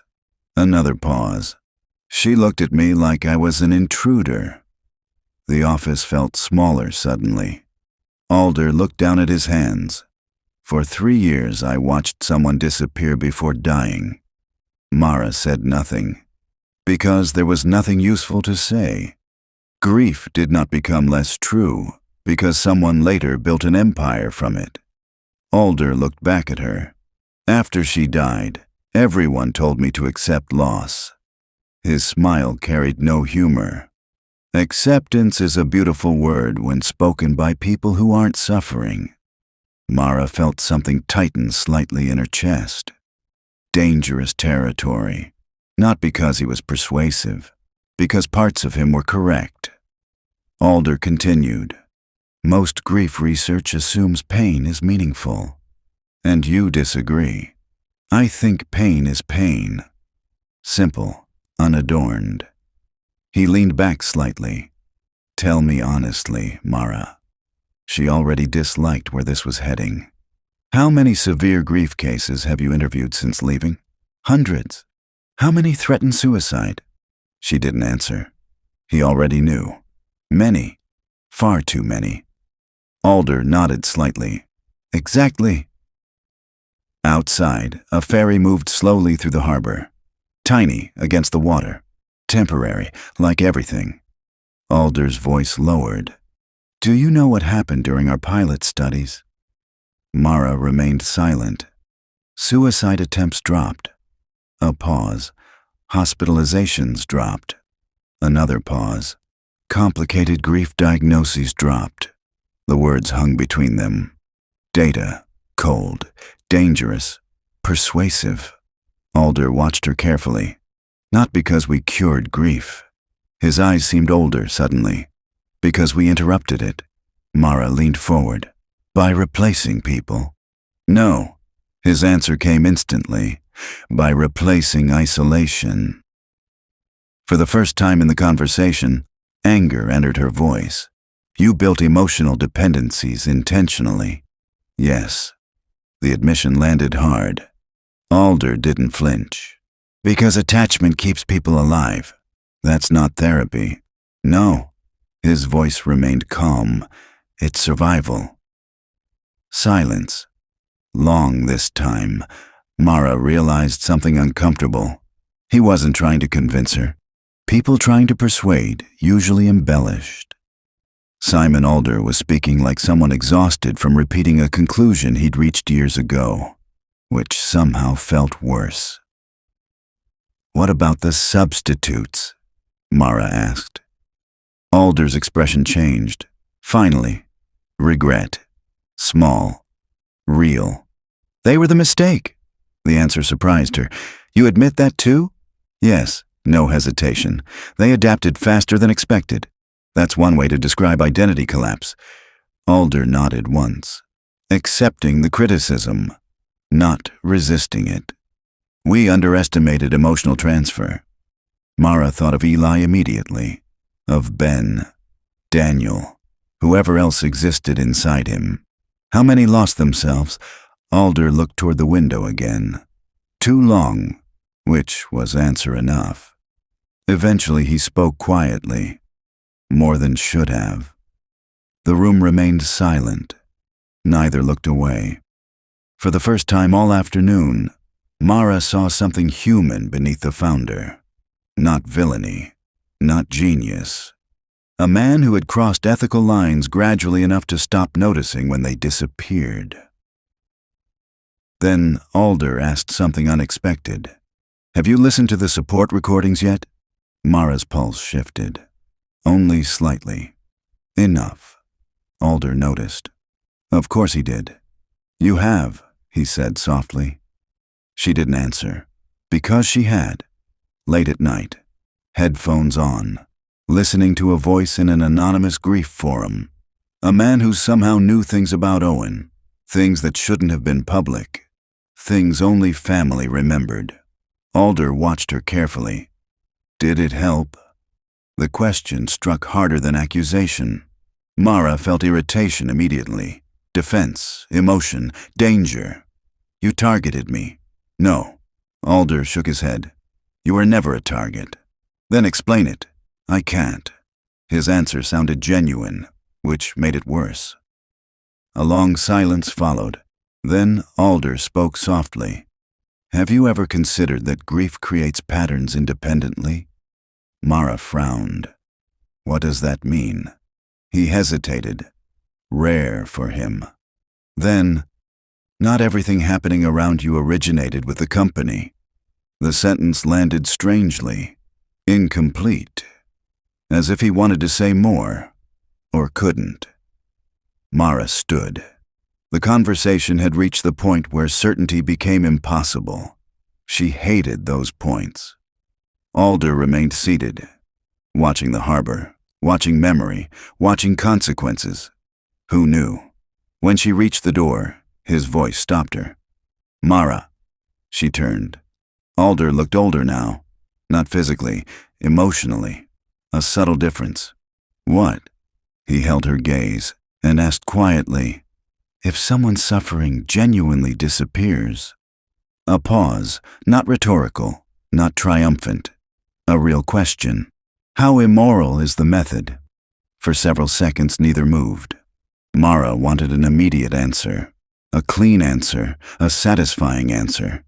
Instead, she thought of Andrea sleeping again, Caleb speaking normally, Nora surviving, Linda remembering her husband through someone else, and Eli forgetting himself all at once.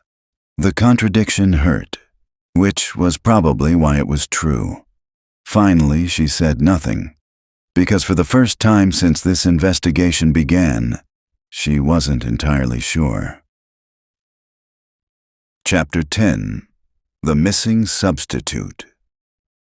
3 days after meeting Simon Alder, Mara found Aaron Pike. Or rather, Aaron Pike allowed himself to be found. That distinction mattered. People hiding left traces. People waiting left invitations. The address arrived anonymously through an encrypted email at 2:17 a.m. No message, just coordinates and a photograph. Aaron standing beside a mailbox painted blue, smiling, alive. The house sat near Port Townsend on a stretch of coastline where the road seemed to forget where it was going. Tall grass bent constantly beneath the wind. The Pacific moved beyond the cliffs in long gray bands. Mara drove alone. Eli refused to come. The moment she mentioned Aaron's name, something closed inside him. Not fear, recognition, as though Aaron represented a future he already understood too well. The house looked ordinary. White siding, wooden porch, garden beds dormant for winter. A dog barked once from somewhere behind the fence, then stopped. Mara parked beside the road and sat for a moment studying the property. No security cameras, no obvious precautions, no signs of someone hiding from discovery. Finally, she walked toward the front door. Before she reached it, the door opened. A man stepped outside, mid-30s, broad shoulders, weathered face. Exactly the same man from the photograph, Aaron Pike. Neither spoke immediately. Wind moved through the grass around them. The ocean sounded distant, but constant. Aaron looked neither surprised nor defensive, just tired. "You took your time," he said. Mara stopped. "You knew I was coming." "Eventually." His voice carried no hostility, only resignation. Aaron stepped aside. "You should come in." Mara hesitated, then followed him inside. The house smelled faintly of wood smoke and coffee. Warm, lived in. Family photographs covered several shelves. Children's drawings hung from the refrigerator. Normal domestic life. Again, always normal. That was becoming the most unsettling pattern. A woman entered from the kitchen carrying a tray of mugs. Late 30s, kind eyes, protective posture. Not frightened, not manipulated, aware, entirely aware. Aaron introduced her. "This is Rachel." Rachel nodded politely.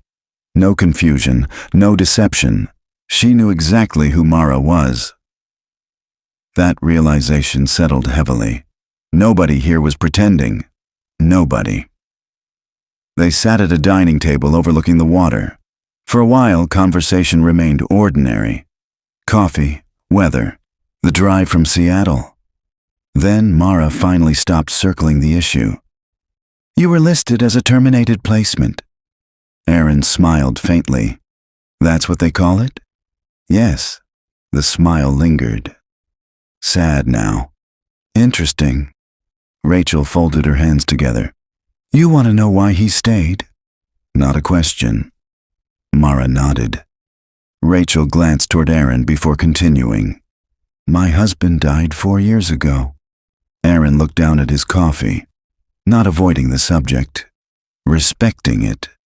Rachel continued quietly. "He drowned during a boating accident."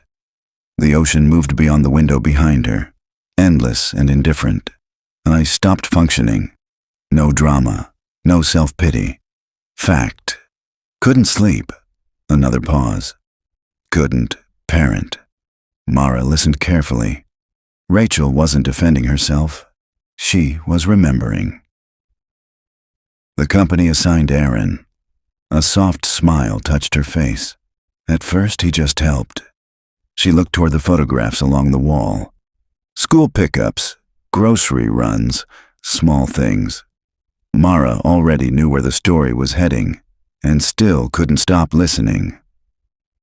Then one day my daughter asked if he could come to her birthday party. Rachel swallowed.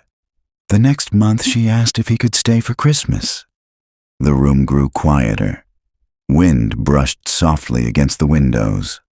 Mara looked toward Aaron. "What did you tell her?" Aaron answered immediately. "The truth." Rachel nodded. "He did." No hesitation, no shame. He explained exactly who he was. Mara frowned. She understood. Rachel laughed softly. "No." A pause. "Children understand emotions before definitions." That sentence stayed in the room. Heavy, difficult, probably true. Mara looked at Aaron. "You could have left." "Yes." "Why didn't you?" Aaron's answer took longer. Not because he lacked one. Because he had too many. Finally, the first time I packed my bags. He stared into his coffee. "My daughter had a panic attack." Mara noticed the word immediately. My daughter. Not their daughter. Not the client's daughter. Aaron noticed too. His expression tightened. Pain, embarrassment, attachment, all at once. "I know how that sounds," he said quietly. "Do you?" He met her gaze. "Yes." Long silence. Rachel spoke softly. "You think we're victims?" Mara didn't answer. Rachel smiled sadly. Everyone does. She stood and walked toward a shelf near the living room. From it, she retrieved 2 framed photographs. One she placed in front of Mara, her dead husband, tall, bearded, laughing. The second photograph showed Aaron beside the children. Fishing trip, summer sunlight, belonging. Rachel sat again, then did something Mara wasn't prepared for. She placed both photographs side by side, without hesitation, without apology, without choosing. "They aren't the same person," Rachel said quietly. Mara looked at her. "No, not even close." Rachel touched the first photograph gently. "I loved my husband." Then she touched the second. "I love Aaron." Silence. Complete. The ocean beyond the window seemed louder now. Mara realized what disturbed her most. This wasn't replacement. Not exactly. Replacement implied deception, erasure, substitution. But Rachel wasn't confusing the 2 men. She remembered both, loved both, separately. The realization complicated everything. Again. "Does the company know you're here voluntarily?" Mara asked. Aaron laughed, this time genuinely. Eventually they stopped asking. Rachel leaned back slightly. "You want a villain?" The statement wasn't cruel, just observant. "You want someone to point at." Mara remained silent. Rachel looked toward the ocean. "I spent 18 months wishing I was dead." The room grew still. Even Aaron didn't move. "I never told anyone that." A pause. "My children knew anyway." She smiled faintly. "Not from happiness, from survival." "The company didn't save me." Another pause. "Aaron did." Mara looked at him, at the ordinary man sitting across from her. Not charismatic, not manipulative, just present. And for the first time since beginning the investigation, a terrifying possibility occurred to her. What if the greatest danger wasn't deception? What if the greatest danger was that some of it genuinely worked? An hour later, she stood outside beside her car. The ocean wind cut colder now. Gray clouds gathered along the horizon. Aaron followed her onto the gravel driveway. Neither spoke immediately. Finally, Mara said, "You disappeared legally." Aaron nodded. "Yes. You abandoned your identity." "Yes." "You realize that's insane." A faint smile touched his face. "Probably." Mara studied him carefully. The man looked stable, healthier than Eli, healthier than many clients she'd interviewed over the years, healthier than some therapists she knew. "You miss your old life?" Aaron looked toward the water, long enough that the answer mattered. Then, "Sometimes." A pause. "Mostly I miss knowing who I was." The honesty landed hard, because it sounded familiar. Too familiar. Aaron shoved his hands into his jacket pockets, then asked quietly, "Can I tell you something?" Mara nodded. His gaze drifted toward the house, toward Rachel, toward the children moving inside beyond the windows, toward belonging. "When the company first trained us," he said softly, "they told us grief creates emotional vacancies." Mara listened. Aaron smiled faintly. "That's not true." The wind moved around them. Cold. Steady. "What creates vacancies?" Mara asked. Aaron looked toward her, and for a brief moment, his eyes seemed unbearably sad. "Loneliness," he said. Then, after a pause, "Grief just makes people notice it." Chapter 11. Owen's Voice. The first recording lasted 14 minutes. Mara listened to it 6 times, not because she wanted to, because she couldn't stop. It had arrived anonymously the morning after returning from Port Townsend. No sender, no message, just an audio file titled Session 42, nothing else. The voice began 12 seconds in. Male, late 20s, calm, familiar in ways that made her skin tighten. Not Owen's voice, not exactly. The pitch was different. The cadence wasn't. What's the first thing you remember about him? A therapist's voice. Gentle, professional. The man laughed softly. And suddenly Mara was sitting perfectly still, because she knew that laugh. Not the sound, the timing, the hesitation before it, the way it arrived after sadness instead of before it. He hated peas, the man said. A pause, which is a stupid thing to remember. The therapist remained silent. Then the man continued. When we were kids, he'd hide them under mashed potatoes. Mara stopped breathing. Only 3 people knew that story. Her, Owen, and their mother. Nobody else. She replayed the section immediately. Then again. Then again. Each time hoping she'd misunderstood. Each time realizing she hadn't. The recording continued. The man described Owen's chipped front tooth, his obsession with old skateboarding videos, the way he scratched his eyebrow while thinking. Tiny details, private details, not enough to prove anything individually. Together they felt impossible. Mara sat alone in her apartment long after the recording ended. The city darkened outside her windows. Cars moved below. People lived ordinary lives, and somewhere inside her chest, something old began shifting. Not grief, temptation.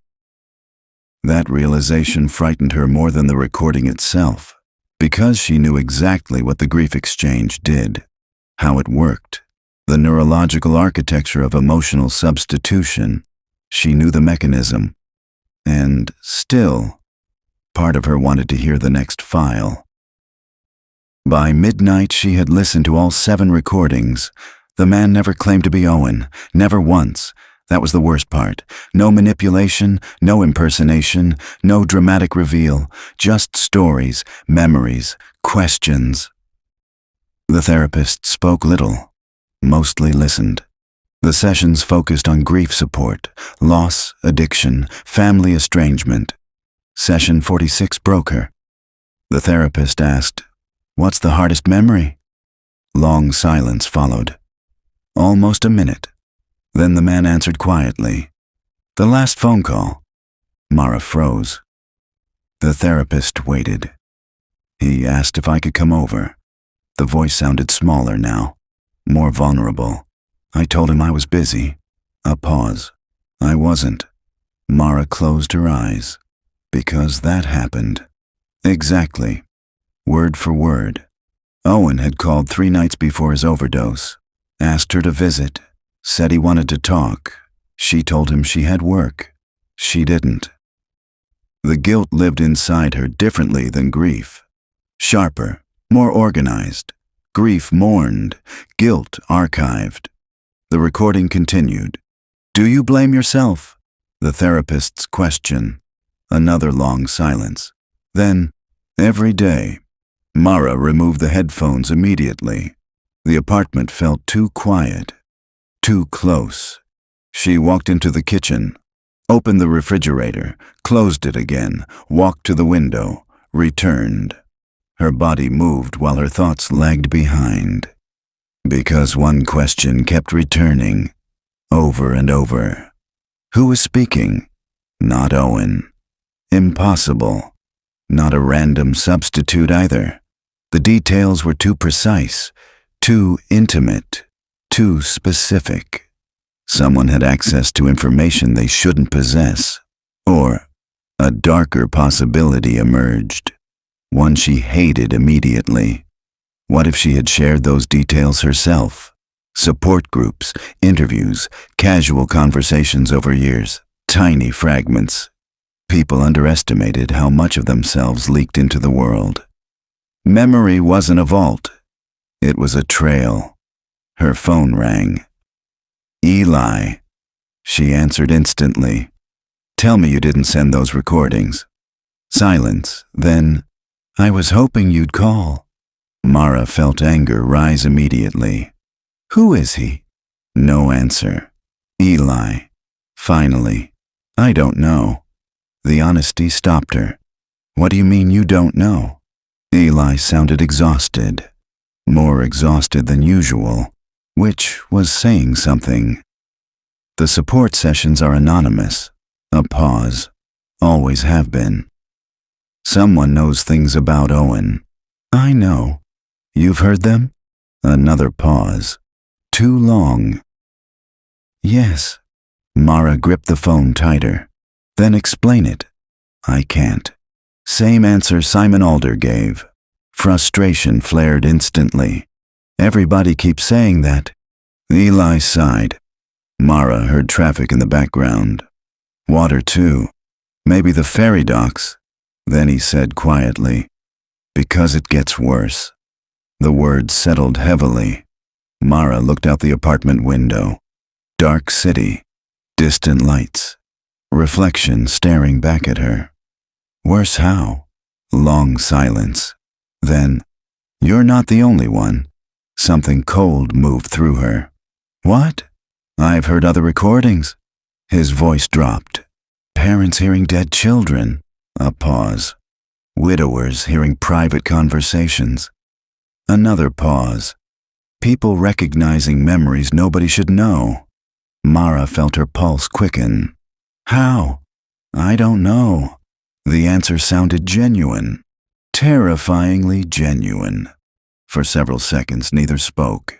Then Eli said something unexpected. Something so quiet, she almost missed it. "I listened to one of mine." Mara frowned. "What does that mean?" A laugh escaped him. Short. Humorless. "It means there was a recording." A pause. "About me." The apartment suddenly felt much smaller. What was in it? Eli didn't answer immediately. When he finally spoke, his voice sounded hollow. "Childhood memories." A pause. "Stories." Another pause. Then, "The problem is..." Mara waited. Far away, a siren moved through the city, fading, growing distant. The stories were real. Silence. Eli inhaled slowly. "And I don't remember telling anyone." Chapter 12. Dependency Threshold. The investor presentation was scheduled for Thursday. 3 days away. Private venue. Limited attendance. Healthcare executives, insurance representatives, venture capital firms, the future buyers of grief. Mara learned that phrase from a leaked internal memo. It sat in her stomach like spoiled food. Future buyers of grief. Not patients, not families, customers, markets, expansion opportunities. She sat in a small conference room at the offices of an investigative journalist named Tessa Romero. Stacks of printed documents covered the table between them. Training footage, identity retention reports, placement extensions, evidence. Enough, Mara hoped, to stop what came next. Tessa scanned another file, then looked up. "You know what's weird?" Mara rubbed tired eyes. "Only one thing?" Tessa ignored the sarcasm. "Nobody hides the outcomes." She tapped a report. "They hide the methods." Mara frowned. Tessa pushed the document across the table. The page contained charts, retention rates, depression scores, hospitalization statistics. The numbers were disturbing, not because they looked bad, because they looked good. Far too good. "That's the problem," Tessa said quietly. "If these numbers are accurate, public opinion gets complicated." Complicated. A polite word for impossible. Mara looked away. Toward the office window, toward the city, toward the millions of people who would eventually have opinions about grief they weren't currently experiencing. People loved ethics until loneliness arrived. Her phone buzzed. Eli. Again. She answered immediately. "Eli?" No response, only breathing. fast breathing. Eli? Finally, I think I'm losing time. Mara stood instantly. Tessa looked up, concern replacing curiosity. Where are you? Another pause. Then, I don't know. The answer arrived so quietly it barely sounded human. Mara grabbed her coat. I'm coming. Don't!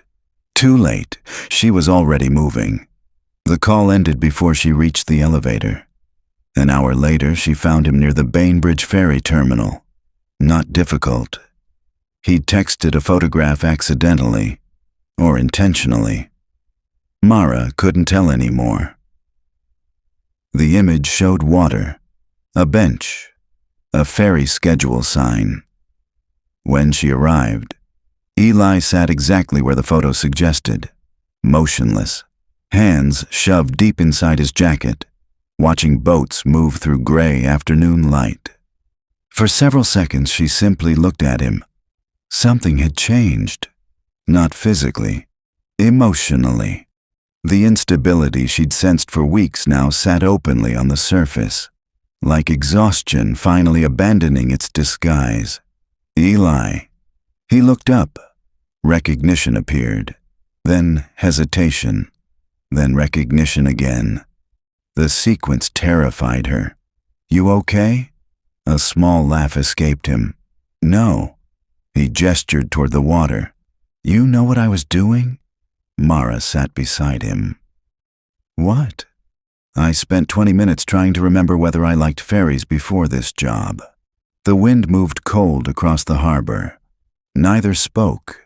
Then Eli continued. I have 7 different answers. Mara stared at the water.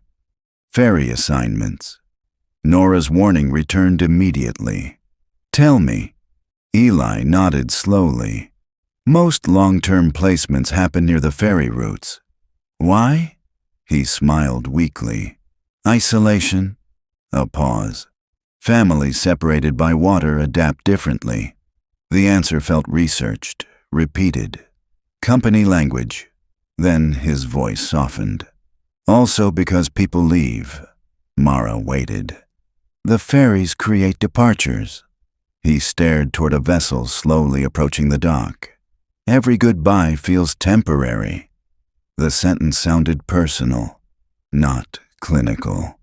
Eli rubbed both hands together, hard, repeatedly. Mara noticed the skin near his knuckles had become raw. What happened today? His answer took a long time. Finally, I woke up into coma. Mara felt cold settle inside her chest. You live in Seattle. I know. You drove there? I don't remember. The harbor noises seemed louder now. Chains, engines, gulls overhead. Everything concrete, everything real. And somehow none of it felt stable. Eli looked down at his hands. I had a receipt in my pocket. A pause. Breakfast for 4 people. Mara didn't speak. I was alone. The words lingered. Heavy.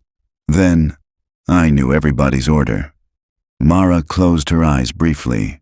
No, not dementia, not psychosis. Conditioned memory contamination. Identity overlap.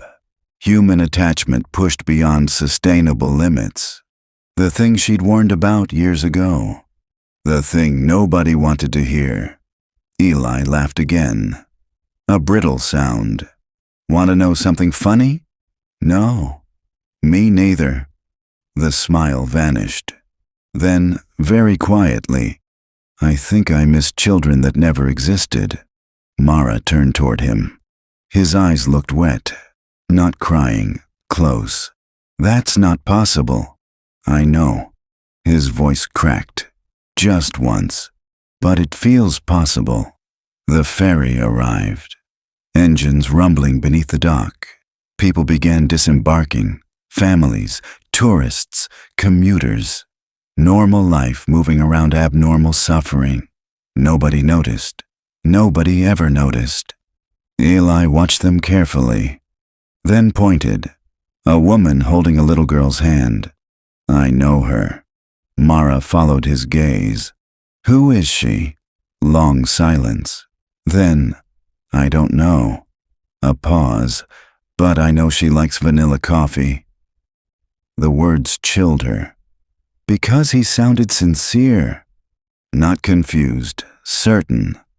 Mara looked back toward the crowd. The woman disappeared into traffic. Gone.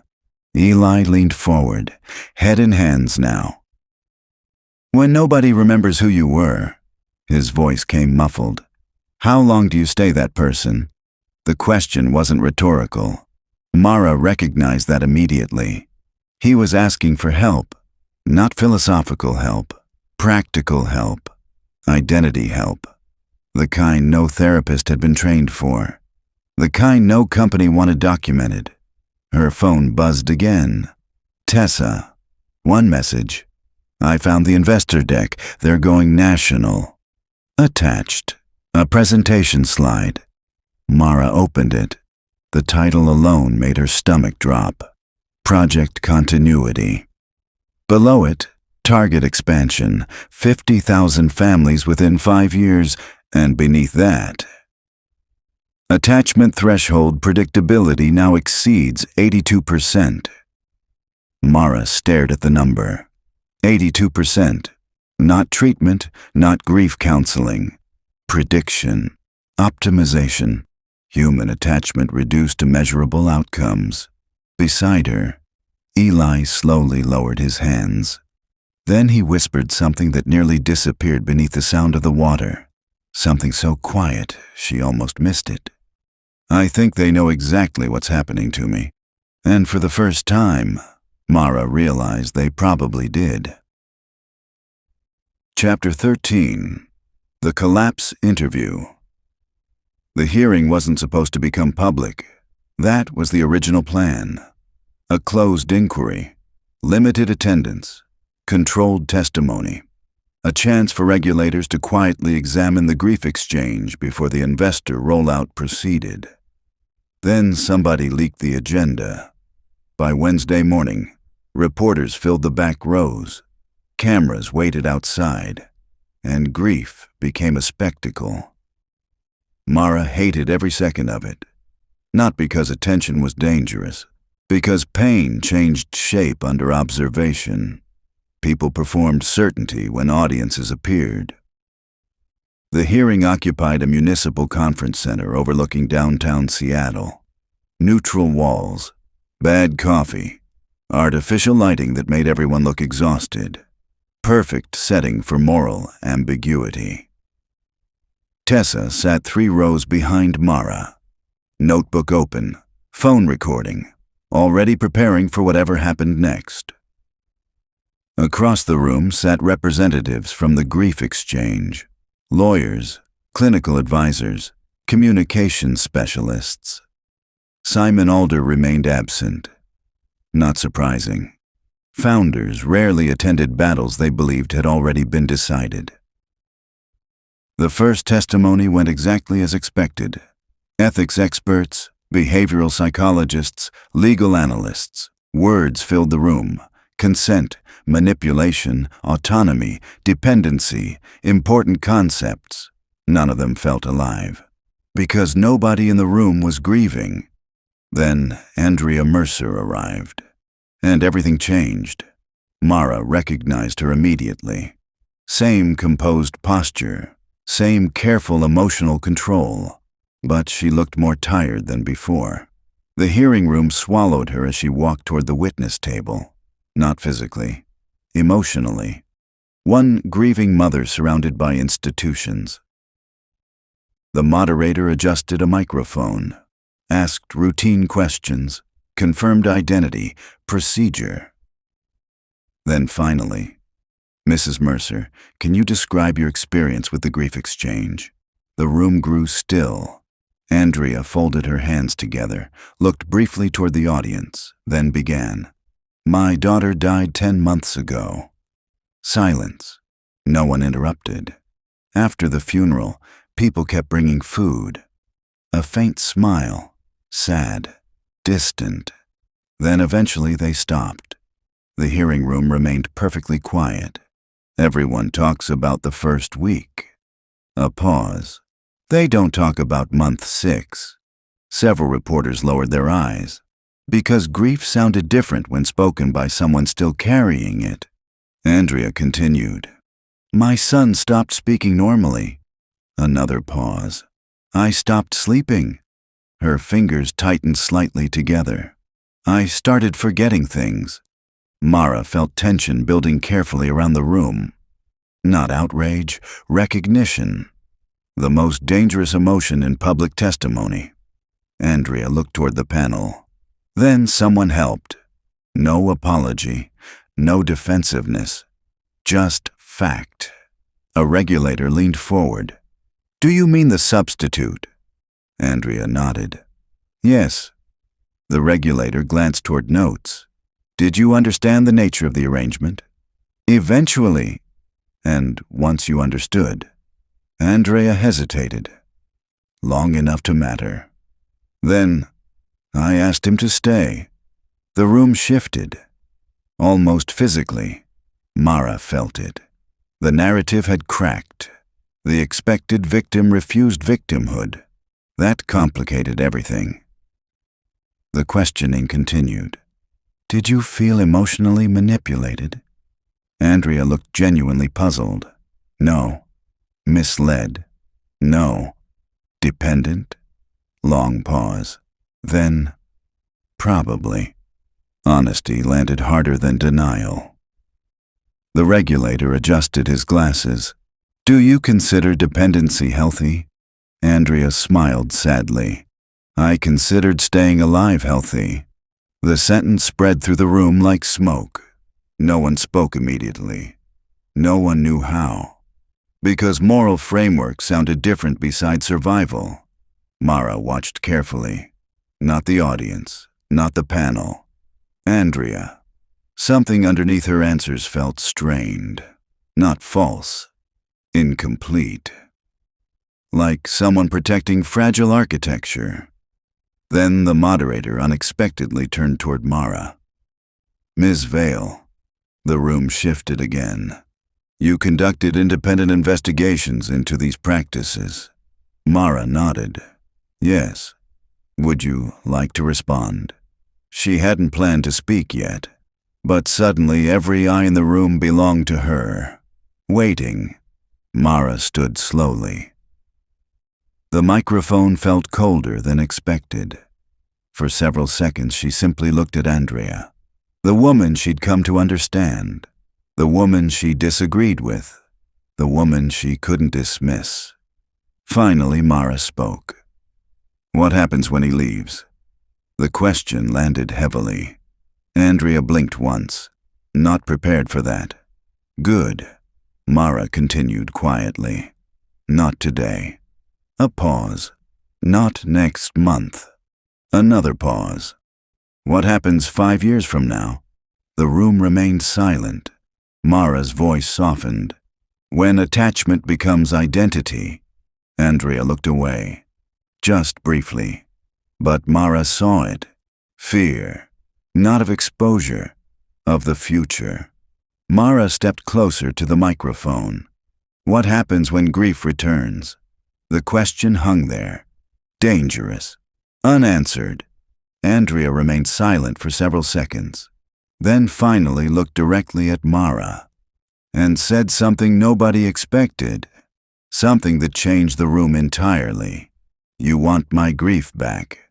Silence. Complete silence. Andrea's eyes never left Mara's. You want it because it makes the story cleaner. The words landed harder than anger.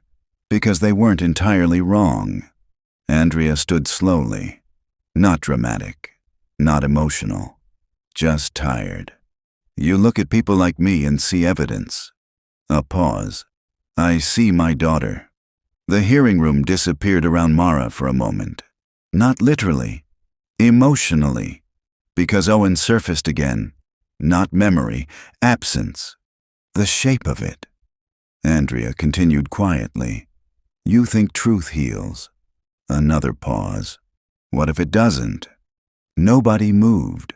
Nobody interrupted. The hearing had stopped being testimony. It had become something worse. A public argument about suffering, and there were no experts for that. Andrea sat down. The moderator looked uncertain. The regulators looked uncertain. The reporters looked uncertain. Even Mara felt uncertain. Because she realized something uncomfortable. Evidence could expose the company. Documents could destroy it. But none of that guaranteed people would stop wanting it. The hearing adjourned 40 minutes later. Outside, cameras crowded sidewalks. Microphones chased statements. Headlines were already forming. Mara escaped through a side exit. Cold air greeted her immediately. The city felt sharp, awake, unforgiving. She walked 3 blocks before noticing someone behind her. Not following aggressively, keeping pace. Familiar. Mara turned. Eli stood across the street. Hands in pockets, face pale. Watching. She crossed toward him. "What are you doing here?" He didn't answer. Something looked wrong, more wrong than usual. His eyes seemed distant, disoriented. "Eli." Finally he spoke, very softly. I remembered something. Mara waited. Traffic moved around them. The city continued. Then Eli said, "There was never supposed to be a project continuity." Cold settled immediately in Mara's chest. What does that mean? Eli looked genuinely frightened. For the first time since she'd met him. Not confused, not exhausted. Afraid. Because it wasn't the first project. The traffic light changed. Cars moved forward. People crossed intersections. And standing there beneath the fading afternoon sky. Eli whispered, "There was another one before it." Then he added the part that made Mara's stomach drop. And they buried it completely. Chapter 14. Retained. The first project was called Harbor. Mara learned that at 2:41 a.m. from a corrupted archive file buried inside an abandoned server. Not from Eli. By the time she got him somewhere safe and demanded answers, he remembered almost nothing useful. That frightened her more than the secret itself. Because Eli knew something, and whatever he knew it was moving faster than memory. The file contained only fragments. Training documents, behavioral assessments, partial transcripts. Most had been deleted years earlier. Intentionally. The dates shocked her. Harbor existed before the Grief Exchange officially launched, before investors, before media appearances, before ethics boards, back when Simon Alder still described the company as research. One line appeared repeatedly. Retention success exceeds expectations. Another. Subjects demonstrate voluntary identity migration. Voluntary. The word stayed with her, because it challenged the entire framework. Mara had spent months imagining victims, manipulated families, exploited substitutes, people pushed into psychological dependency, and many had been. But Harbor suggested something more complicated. Some participants weren't pushed. Some walked willingly. The realization disturbed her enough that she barely noticed dawn arriving. By noon, Eli was gone. Not kidnapped, not missing, gone. His motel room sat exactly as he'd left it. Phone charger plugged in, coffee cup half full, jacket hanging over a chair, no signs of struggle, no urgency. Only absence. Mara stood inside the room for several minutes, looking, listening, trying to feel what was wrong. Then she noticed the notebook. Not hidden, waiting. One page torn out. Another folded. Inside, written in hurried handwriting. I remember now. Beneath it, Cannon Beach. Nothing else. Mara drove south immediately. The Oregon coast greeted her with gray skies and relentless wind. Ocean waves struck black rocks hard enough to sound angry. Tourist season had long ended. Most businesses sat quiet, boarded, empty. The address attached to Harbor's records led to a weather-beaten house overlooking the water.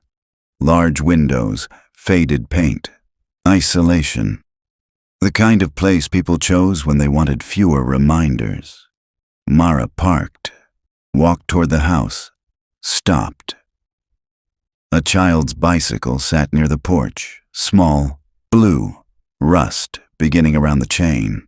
The sight made her stomach tighten unexpectedly, because Harbor's documents mentioned children, repeatedly. Mara knocked. No answer. She knocked again. Then the door opened, and Eli stood there. For several seconds neither spoke. Wind moved between them. Cold, salt-heavy. Eli looked different. Not healthier, not worse. Settled. That terrified her. Because unstable people fluctuated, settled people had chosen something. Eli, he smiled faintly. Not his usual exhausted smile. A different one. Older somehow. Hi. The simplicity of it unnerved her. What are you doing here? Long pause. Then, living. Mara stared at him. No. A faint laugh escaped him. See? That's exactly the problem. What problem? You still think there's a correct answer. The house behind him remained quiet. Too quiet.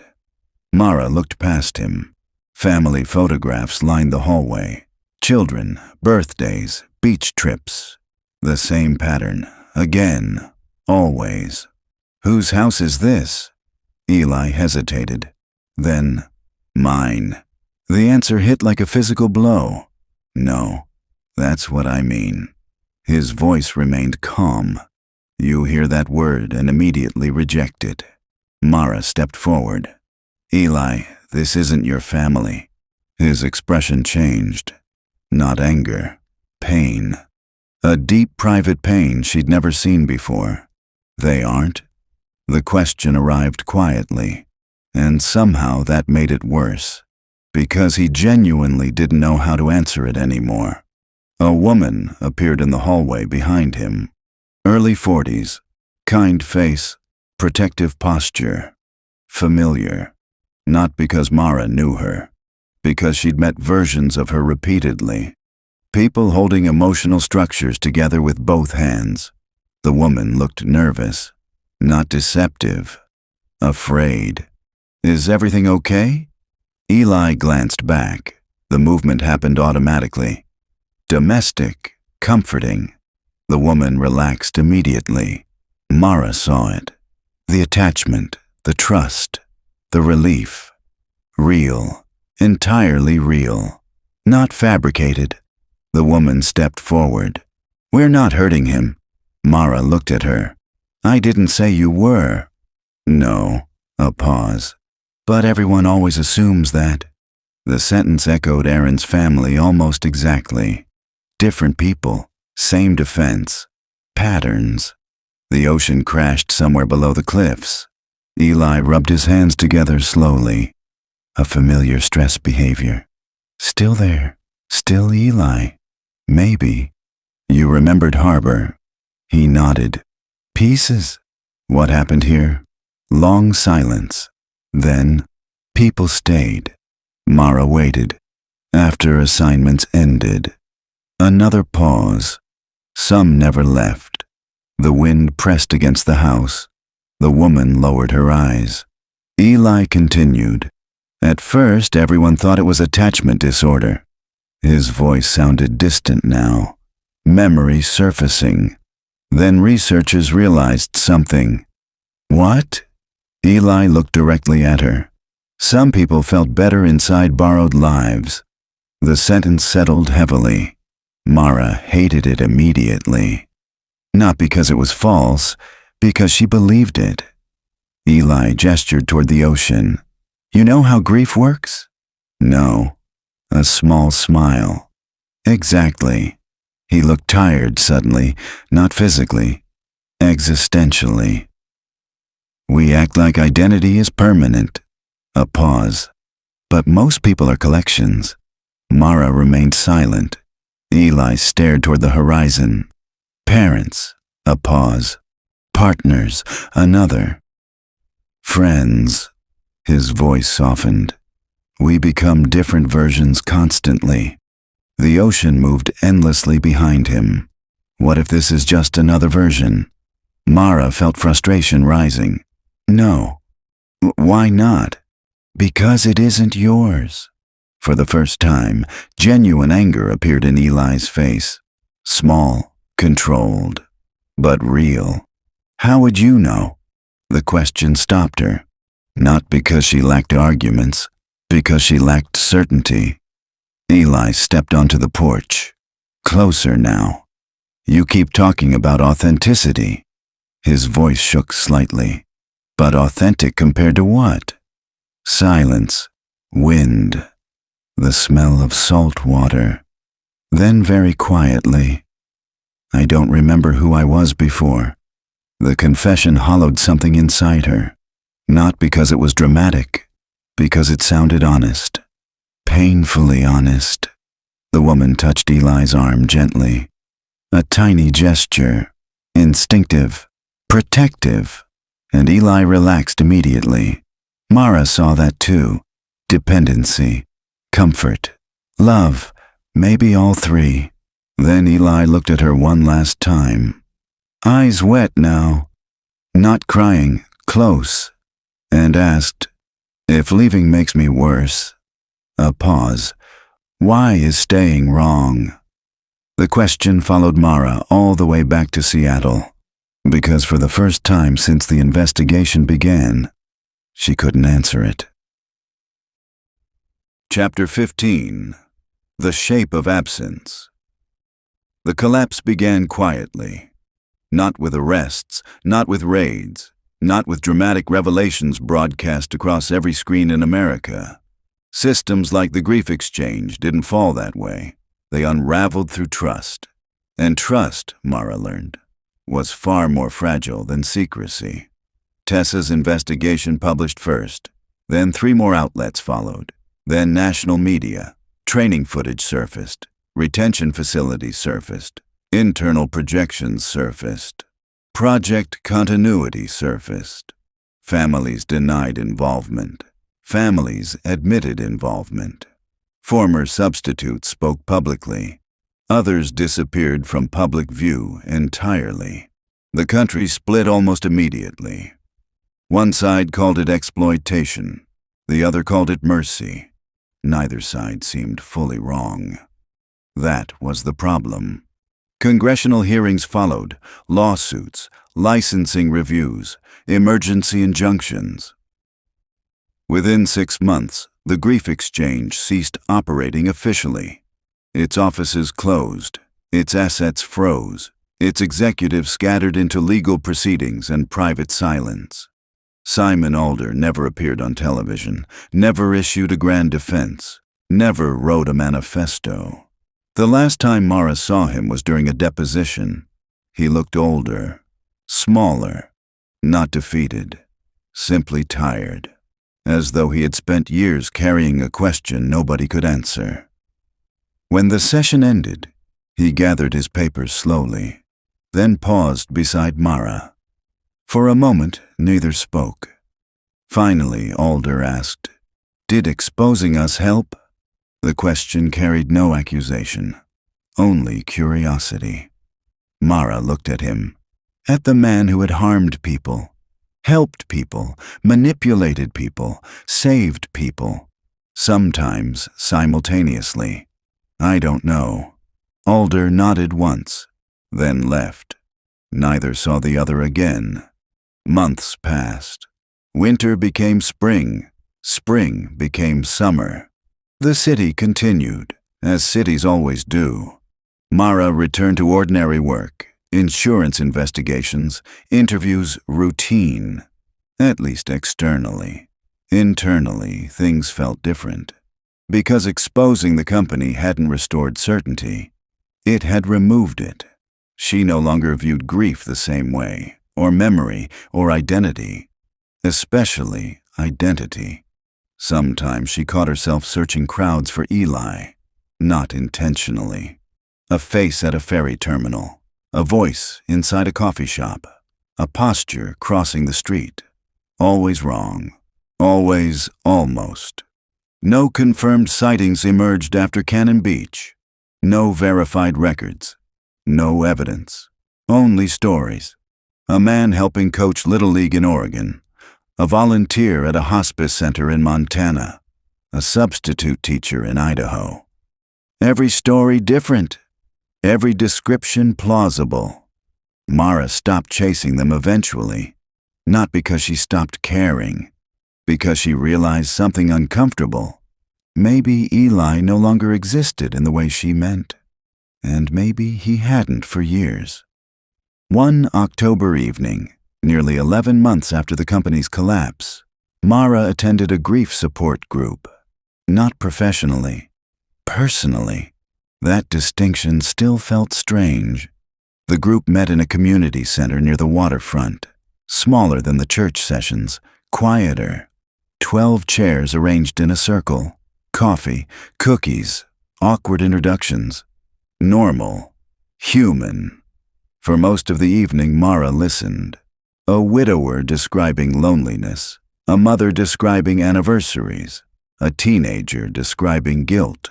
Nothing extraordinary. No hidden agenda. No emotional engineering. Just people trying to survive absence. Toward the end of the meeting, the facilitator invited newcomers to introduce themselves. One man raised his hand. Mara hadn't noticed him before. Late 30s. Dark sweater. Calm expression. Ordinary. Completely ordinary. Then he smiled. And something inside Mara stopped. Not because the smile matched Owen's exactly. It didn't. Not because the face resembled him. It didn't. But the timing. The timing was identical. A tiny pause before warmth appeared. The same pause Owen always had. The man introduced himself. Michael. Nothing unusual. The meeting continued. Mara barely heard any of it. Because part of her brain kept replaying that smile. Pattern recognition. Memory. Association. Human psychology doing what human psychology always did. Searching. Connecting. Needing. After the session ended, people drifted toward exits, collected coats, exchanged polite goodbyes. Mara remained seated longer than necessary, trying to decide whether she was embarrassed or curious. Maybe both. Eventually she stood and found Michael waiting near the coffee table, not watching her, waiting, as though he already knew she would approach. For several seconds neither spoke. Then Michael smiled again. That same pause, that same impossible familiarity. Mara felt her pulse shift. Not fear, something older, something grief-shaped. Michael tilted his head slightly. You look tired. The sentence struck harder than it should have, because Owen used to say that. Not often, just enough. Mara stared at him. The room around them felt suddenly distant. Chairs scraping, doors opening, people leaving. All of it fading. You know me. Michael considered the question. Not theatrically, honestly. Then, no. A pause. I don't think so. The answer should have relieved her. Instead, it made something ache. Because she believed him. Entirely. Michael poured himself coffee. Black. The way Owen drank it. Another coincidence. Maybe. Probably. Mara almost laughed at herself. Months ago, she would have investigated him immediately, demanded answers, looked for records, patterns, connections. Now she simply stood there, watching a stranger, watching memory work, watching grief. Michael glanced toward the exit. You coming back next week? Simple question. Normal question. Human question. Mara looked toward the dark windows overlooking Elliott Bay. Fairy lights moved slowly across the water. Arrivals, departures, crossings. The same harbor where so much of this story had begun. For a moment she thought about Owen. Not the overdose, not the guilt, not the edited version grief preferred. The whole version. Funny, difficult, generous, self-destructive, loving, frustrating, human. Finally, human. The memory hurt, but it no longer felt like an emergency. Mara looked back toward Michael, toward the stranger carrying familiar shadows, toward the temptation to replace, toward the temptation to believe. Then she smiled, small, tired, real. And for the first time in years, she answered as a sister instead of an investigator. "Yeah," she said softly. "I think I will." Outside, the ferry horn sounded across the dark water. Long, lonely, beautiful, and somewhere beyond certainty, beyond memory, beyond grief itself, life continued.